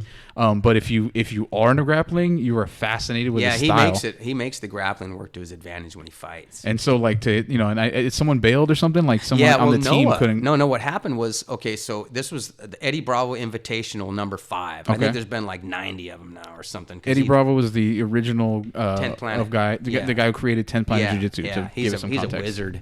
Yeah, Eddie Bravo is a really good grappler. So he holds this tournament, the Eddie Bravo Invitational, and this was the 5th one. And they basically collect 16 grapplers from around the world, and they say if you win every match by submission, you walk away with $20,000. Oh, so all these guys just hustle over there. Let's go. Yeah. So they called Noah really late. They called him like 3 weeks or less out, and he was weighing like 180 something at the time, and he needed to get to 155. So I was like, okay, all right. Yeah. He fucking tried, man. But then he was salt bathing all freaking night, and he texted me in the morning. He's like, dude, I can't make it. I'm like, oh man, that sucks, man. It's too bad. And they hate leaving the bracket open, They don't want to do that. So, and that morning, I'll never forget, it was Brandon's first ever gymnastic competition. He was a competitive gymnast at the time. Okay. So we're over in Alhambra, and I'm getting these texts, and he's like, I'm like, yeah, maybe I'll fill in for you. But I was joking. He's like, oh, I'm going to hit that guy up. Next thing you know, dude's calling me, and he's like, hey, Jason? I'm like, yeah? I'm like, I'm like, long story short, I'm like, dude, I'm like 46 years old. My shoulder's kind of bummed. I trained like once this week. Are you sure you want me to come out there and go? Yeah, we need you, man. I'm like, all right, let's go. Yeah. And I remember I went in and these guys were fucking huge. Yeah, they're fighting at 155. Yeah. So that's what they weighed in at. Well, that's what they weighed in at that morning. Oh, okay. For the nighttime event. So they're all heading out to the parking lot to head up their IVs after making weight and putting. Dude, big monsters like Steve Martinez, just the biggest, gnarliest dude you'll ever see. And these guys were huge. I get on with my hoodie and sweats, and I'm like 152. They're like, all right. Thanks for showing up. It was fun, man. I went out there, and I looked like I knew what I was doing. I ended up getting guillotined, and they told me, too. They're like, he's got a monster guillotine. Watch out for his guillotine. And I ended up getting guillotined. But I mean, you got to step up. You help somebody out. You help. Hey, man, I didn't mind it, Yeah, and I'm sure it made you look good, too. And on several, you're like, well, for you, it was like I did something out of nowhere on the fly to help out. I felt good about it. Well, I didn't want to pass up on an opportunity to be on that kind of stage. How crazy would it have been if you would have just, gotten us? Well, like Noah said, it would have been a Hallmark movie. It would have been a huge jiu-jitsu story. Yeah, it would have been major. Just like not winning the tournament. If I just won that match, it would have been just unforgettable. But yeah, it didn't happen. Were you ever into like pro wrestling and like WWF stuff? Never. No, I was always offended by that when I was younger because I felt like it mocked what I did. Yeah, but amateur wrestling versus pro wrestling. Right. But I'll say this now that I get it. I kind of get it. They're entertainers. Yeah. And they're in fucking great shape. They're great athletes, and they make people happy. Yeah. You know, they make little kids excited. You know, they make kids do stupid shit and think that stupid shit's going to work. Right. But they entertain people, Yeah. you know? Interesting. Did you ever think about like maybe opening your own gym at some point or anything like that? Has that ever crossed your mind? Almost, but not really, because I would rather, like, if I was going to go into the business, I'd rather just help Noah expand. Okay. If we were going to do something like that. Be like the main wrestling coach or whatever, something like that. you know, Yeah. just fill in some gaps Gotcha. or whatever, you know. If anything, that I'd rather do that than I wouldn't want to start, because where would I do it, you know? Yeah. I don't want to have to go to like freaking Seal Beach or somewhere, you know, and have to, you know. So it's pretty well populated around here, so I'd rather just get on board. Was there ever a time that you thought about maybe getting into MMA as a fighter? Well, I started jiu-jitsu really late. Yeah. And I did. But even with just the wrestling? Well, I did like 3 amateur MMA fights. Oh, really? Yeah. When was that? When I was like 36, 37, right around that age. Did you ever have any striking training at all, or is it? Yeah. I did some boxing for a while. There was this gym over there in Uptown Whittier. I forget, Gilbert something. I forget the guy's name. They say he was kind of sketchy dude, but I learned pretty good boxing over there. Yeah. Yeah. So I did that, and so I did boxing, a little bit of kickboxing there for about a year and a half maybe. So I got an okay base in boxing, but it's definitely not something that I prefer. Okay. You know? Yeah. I don't like getting hit. I mean, yeah, it's I'm understandable. over It's that, like no one yeah. wants to get hit in the head, And especially the because only one that I lost, I got punched hard in the temple too, and I was like, "Oh, this fucking sucks, man! I'm out of here, man." Yeah, because it's like this. I mean, you're. I can understand you being into the other stuff, and then because MMA didn't get big till like 2005. no, You were already like a school teacher at that point. and Yeah, it's I mean, like, I wasn't yeah. like and when I got into, was around that time I actually got into jiu-jitsu. MMA started getting big earlier in the 90s, like when the original, and then Pride too. So that was already kind of happening, but I was kind of like a little late in getting into the jiu-jitsu game, which doesn't bother me. I'm not like, oh God, I could have been a fucking 4-stripe black belt by now. Who cares? Yeah. You know? But I don't think it's ever a bad time to start. People got to remember that, man. I didn't start jiu-jitsu till I was 36, you know? So you can always do that. I always wonder that, because it's like when you talk to people who are wrestlers and got into jiu-jitsu, it's like, I wonder if there's ever that thought about competing, but it's like, it's a whole other world. I mean, just getting punched in the head. And you mean as far as competing in MMA? Yeah, in MMA. Yeah, I mean, when's the last time you trained, or you competed in a wrestling scenario? 1991. Okay, so yeah, I just didn't know, because I don't know the wrestling world that well. that was it, man. Like, there's that where it says over there, Northern California Athletic Conference. Oh yeah. That was it, man. That was my last official competitive season. Because what happened with my wrestling career was that my senior year, I mean, days before the school was going to start, they cut the program. Just gone. Yeah. And I'm telling you, man, people were like, fuck. And all of us were like, oh my God, this is going to be the easiest fucking year of our lives. We were like, we took it as far as we could, and we can't do anything else, man. We did it. I can't. Yes, it's over. We closed it down. Oh my God, dude. Am I going to transfer to fucking... No. Come on. Do you have, because I've seen this or heard of this, do you have some gardening skills that a lot of people don't know about? Oh, you know what? I think before you leave, we're going to take you out back and let you pick some tomatoes. Take them home to Rocio. Oh, okay. I think she'll be into that. That'd be cool. Yeah. I've got a few years here of growing vegetables and stuff. So we get like cauliflower and broccoli, kale. Is that like a self-sustaining kind of thing, where at one point you want to get to that point, or you just enjoy growing? I like that idea. I mean, I'll tell you, for a few years, I was home, like not working. I was a stay-home dad, and I used to freaking thrive on that. I got my compost bin, growing all these different vegetables. I'll go up to my buddy's house up the street and load up a wheelbarrow with oranges and come home and juice them and make gallons of orange juice. Yeah. I love that kind of stuff. Ideally, the perfect life for me will be to be able to retire and not have to grind anymore, but just work on my vegetable garden, train, coach, blah, blah, blah, and just have my little fun day. Yeah. And eventually, man, I got about 8 more years that I got to grind it out in the classroom, and then I can just sail off in the sunset. By then, our investments will have matured. We're going to be, I'm telling you guys, you can get rich. You don't have to make a sick salary to get rich, but you got to be patient. Yeah. Unless you're one of those people that makes that fucking $400,000 a year while your spouse is making another $200, and you don't have, you can do things real fast. accruing wealth takes forever. You know, you invest in stuff. I invested in real estate early on. We're getting there.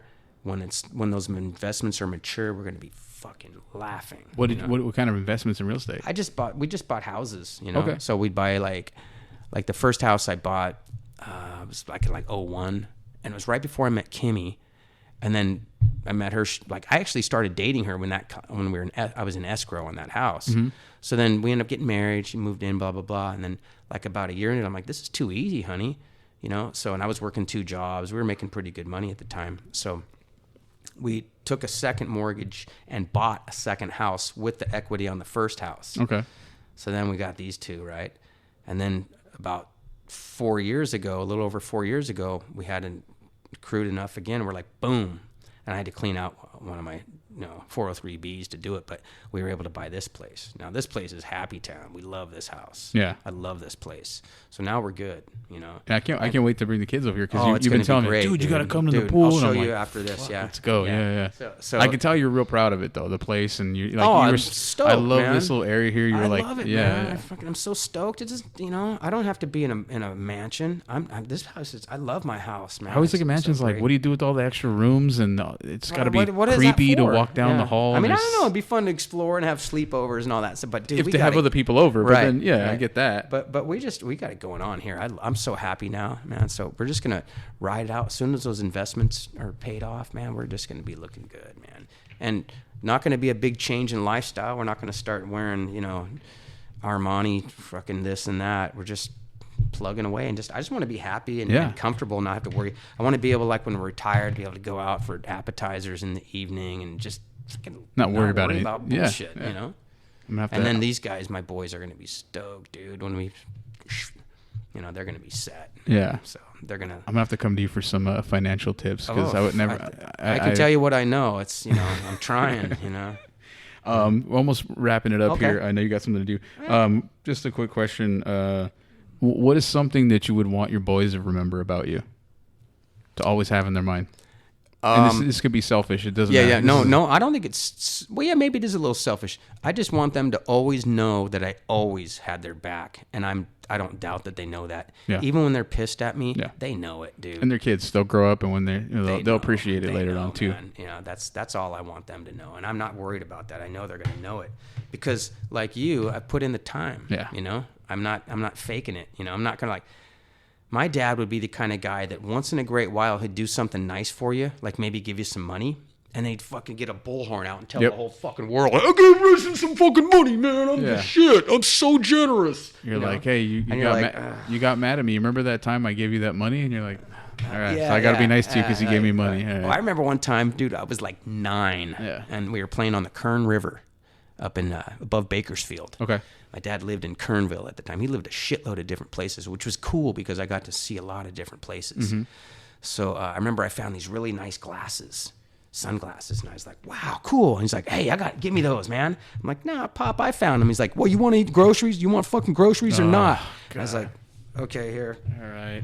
I won't discover things in front of you anymore. I'm just going to hide that shit from now on. Like, See, that's something I was just talking to Dom. That's similar. That's a total dick move. No, that's because why would you want to take something from your kid? That's totally what my dad would do. Why would you want to take from your kid? Dude, you want to hear a great story? I told this one. Okay, this is a great one. Okay, so one of those years, when the summer that I turned 9, I turned 9, my brother would turn 10, because right now we're the same age. We're both 54 right now until August 1st. So anyway, there was one summer he was living in Olympia, Washington. Okay. You know, he had a job there, you know, and he had a live-in girlfriend, this lady Ruth. Her name was Ruthie Jane, and we used to call her Gina Jane of the Jungle. Oh boy. Oh God. Poor Ruth. Poor Ruth, man. So my dad starts telling us, hey, we're going down to Oregon to go on a fishing trip this weekend. You know, we're going to go off deep sea fishing. And my brother and I are like, fuck yeah. Yeah. So we get in his truck and we're driving down. We get down the road away and he's like, hey guys, there ain't no fishing trip, okay? I'm going down to visit somebody. So he had a side girl he had down in Oregon somewhere on the coast. I don't remember what town, maybe Portland or something. Yeah. and he wanted to go and just bang her all weekend. So he and brought you guys So he brought along. us as a cover. So we go there, and I vaguely remember just kind of sitting around at this house all weekend while they romanticized and hung out. And then in the truck on the way home, he's like, okay, so if Ruth asks, we went fishing, we slept in the truck. Okay, guys, got your story straight? And I'm like, yeah. Good. That's rough, man. That's a lot for you to have to deal with. When it's you're like, 9? you're like, so all my fun, it was nothing to you. This was all for you, right, Dad? You know what I mean? Yeah, You're thinking that. my brother and I were just pawns in the fucking scheme. Are you kidding me? Man. What a joke. See, and that's the thing that bums. Like, I was just talking to Dom about this the other day because he was telling me what happens with Dom is, again, he gets out of his way. He's not the greatest brother, and They're not. And when they're younger, they don't know how to be. And they get better. His sister's 3, and it's his sister. She's little. She's 3, and he still doesn't have the ability to see her as a 3-year-old sister. He still competes with her, and I'm like, I tell her, Dominic, some of that's the AD. Right? Well, most of it is, I think. Most so of it is. What I'm trying to teach him is, I'm like, dude, as a like on a guy level, like, Yeah. you don't want to compete with a 3-year-old girl, man. Like, come on, you know, Not cool. You can't just Yeah. tell him something; he's not going to receive that. So I always try to work it on maybe his ego a little bit. Like, dude, you're Okay. competing with a That's how you- 3-year-old. Come on, buddy. Yeah, I was like, yeah. Dom, you're better than that, Present man. it differently. Present in a way that's neutral to him, and he has to evaluate it. And he's just like, because what we talked about was he didn't want to share some, like, he brought something home to eat. I don't remember what it was. And Rose saw that he had it. And she was like, I want to bite. And he's the kind of person, he will say no to sharing food. And I'm the oldest brother. Yeah, okay, I'll never say no to anyone that's in my family ever. That's my like, wife, dude. My wife will give away everything to make sure someone else has it. If I have one bite and someone wants it, I'm like, here you go, you can have it. I'll never say no. I don't have it in me to say no. I love that quality, but fuck, It's be rough. annoying. Like, Yeah. stop. Just cover yourself. For your sake, you're telling her, like, just take a look after bite. yourself, Yeah. you know? Keep So it. I'm just trying to teach him. I'm like, you're the older brother, and I'm the older brother. Like, anytime my brothers, or not just my brothers, but anyone in the family wants something, you can't say no with food. Like, you got to look, you got to be, I'm trying to teach him how to be a big brother. Yeah. And also how to be a man. Like, if you're a man, you have to sacrifice a lot. Yeah. And but so, sacrificing for a kid is so much harder than it is for us. We're like, oh, yeah, fuck, have some of it. and but at some point we have to teach him. So my point is, I was trying to tell him. You just start going through the motions. Yeah. It doesn't mean he's getting it today. No. But these are the things you have to fucking... This has been going on forever. So course. I've learned that my role with Dominic is to be the long distance runner. There's no lesson is ever learned with him immediately. I've told him several times to his face. I'm like, hey, I've told you this 1,000 times. If I have to tell you 10,000, I'll tell you 10,000. Right. If you don't get it for 4 years, that's fine. I'm going to be here every day. We're going to talk about it every time. And I've told him, like, I just so I try to make him aware, like, I'm gonna keep doing it. Like, I'll just keep going because I don't want him to ever think I gave up. Oh that yeah, I quit no, that's the worst. If you give up, they don't appreciate that. No, and so like whatever it was that he didn't want to share, I was talking to him on the phone because I have like what's funny is he'll do something, he'll get in trouble, and Lucio doesn't have the same ability that I have to sit in the pocket and really just like. Go every day. She's been with him, around him longer. Yeah. Obviously, that's his mother. Yeah. And then she's on the path where she grew up, not defending yourself, not protecting yourself. So now she's on the path. Well, yeah, but she's on the path now where she doesn't take shit from anyone now because so she figured it out. when her and I started dating, I was like, why do you let the family member? Why do you let this person? Why you let them talk to you like that? And I'm the opposite. Like, I don't let anybody push me around, and I don't even mean in a physical way. Like, I had to be tough that way because I was, my dad forced me into a bunch of shit, and I never had the voice to say no. I would have got my ass kicked. So as an adult, I went the other way, and I started like very much being defensive, and it's not always good, but for her I was like, you need to stand up for yourself more. Like, why do you let this shit happen? So now she stands up for herself with everyone now she's tough. But is it too much or it's good? I wouldn't say it's too much, but it's affected the way she deals with Dominic. She's tweaking it though. She can't let it slide with Dominic because she has to be tough with Dominic because Dominic comes at her hard. Well, you got to be consistent with these little ones, man. Yeah. And they're gonna say they hate you, and but they're gonna love you in the end. Yeah. And but I'm aware they know of that. you're not giving up. Like you said, you're not giving up on them. If you just let them do whatever they want to do, like that's what I know about my father growing up. His dad died. His dad was older, and his dad died when he was 9. So he never had a dude around. And he just fucking ruled my grandmother. Yeah. My grandma was a nice lady, but her weakness was that dude. She created a fucking monster. I have a friend, exact same story, where wouldn't do anything for except him. the dad except was feed never him around, and so he is a big kid too. So his mom was intimidated by him, but she also like, that's my baby, you know. God. So he to this day has trouble with the law. He's my age, and he has trouble with accepting anyone telling him no, even when he's fucking up. He won't know he's fucking up until he's arrested or until afterwards, and then he's like, "Oh my god, I'm a fucking idiot." I call it funny. It's called mijo syndrome. Mijo, mi rey. No hay nada malo que puedes hacer. Eres perfecto. Yeah, fucking there's a lot terrible. of the Mexican culture that allows the men to do whatever they want. Right. It's not just Mexican culture, but it's very predominant, kind of older school Mexican Well, when you said culture. mijo, it was exactly perfect because I have friends like that. I know, me their too. mom tells them they can do no wrong. I've spent a lot of time in Mexico, all over Mexico. Yeah. And dude, some of those boys, especially if they're not like more educated families, not as much. But if you're just a real traditional old school Mexican family, it's pretty common for the guys just to be like, oh yeah, you don't have to wash the dishes. I got a friend that I worked with for years, and she's from a Mexican family. Her parents are from Mexico. And growing up, she would tell me that she and her sister would have to spend like weekends helping her mom scrub toilets and clean the house. And she's like, why aren't the boys helping? And you know what the mom would say? They're just not very good at this. Oh my God. Yeah. Well, that's something that happens at times when it's like, it's easier for me to do it. And it's like, well, then you're not teaching them anything. Yeah, and sometimes out of they're not convenience, sharing. we just gotta do it. Yeah, but I do that sometimes too. I'm I being do honest, too. where I'm like, dude, I I do don't want to too. sit I here just with wanna get it Dominic done. for 45 minutes. I want to get this shit done and get out of here. Yeah, for sure. I hear you. Fuck. All right, man. I think we're pretty. This was great, man. I don't know. I had a good time. You know how long it's been? Do you have an idea? I have no clue. 2.5 hours, man. Oh my God, are you serious? See? Flies by, right? I was telling you. Jesus, it was a good time. But is there anything you wanted to say or any just a shout out to all my Tillis crowd, all my Los Nietos people from all those years, Cal High Wrestling, Pioneer Wrestling, and now Lucerna Wrestling. Yeah. That's it. This was a great episode. I'm so glad we got to finally do this. I'm glad that way overdue. I got to learn because I knew it. I was like, I know a little bit about you, but I was like, I know that there's a wealth of knowledge here and interesting stories. And the last thing you said that really stuck with me, and it was when we were gonna do it last time, but then you had to cancel last minute. Was you said tomorrow I'm interviewing Jason Buzzard, teacher of all things. I'm like, kind of, yeah, a little bit. You know? I think I'm pretty intuitive about people. I get a good read on people really early, and I'm glad we had those conversations at Tillis because I was like, I got a very good read on you then, cool. And I was like, oh, this is gonna be good. Yeah. And just your energy about how excited you were to do it. I was stoked about this, man. I woke up today just.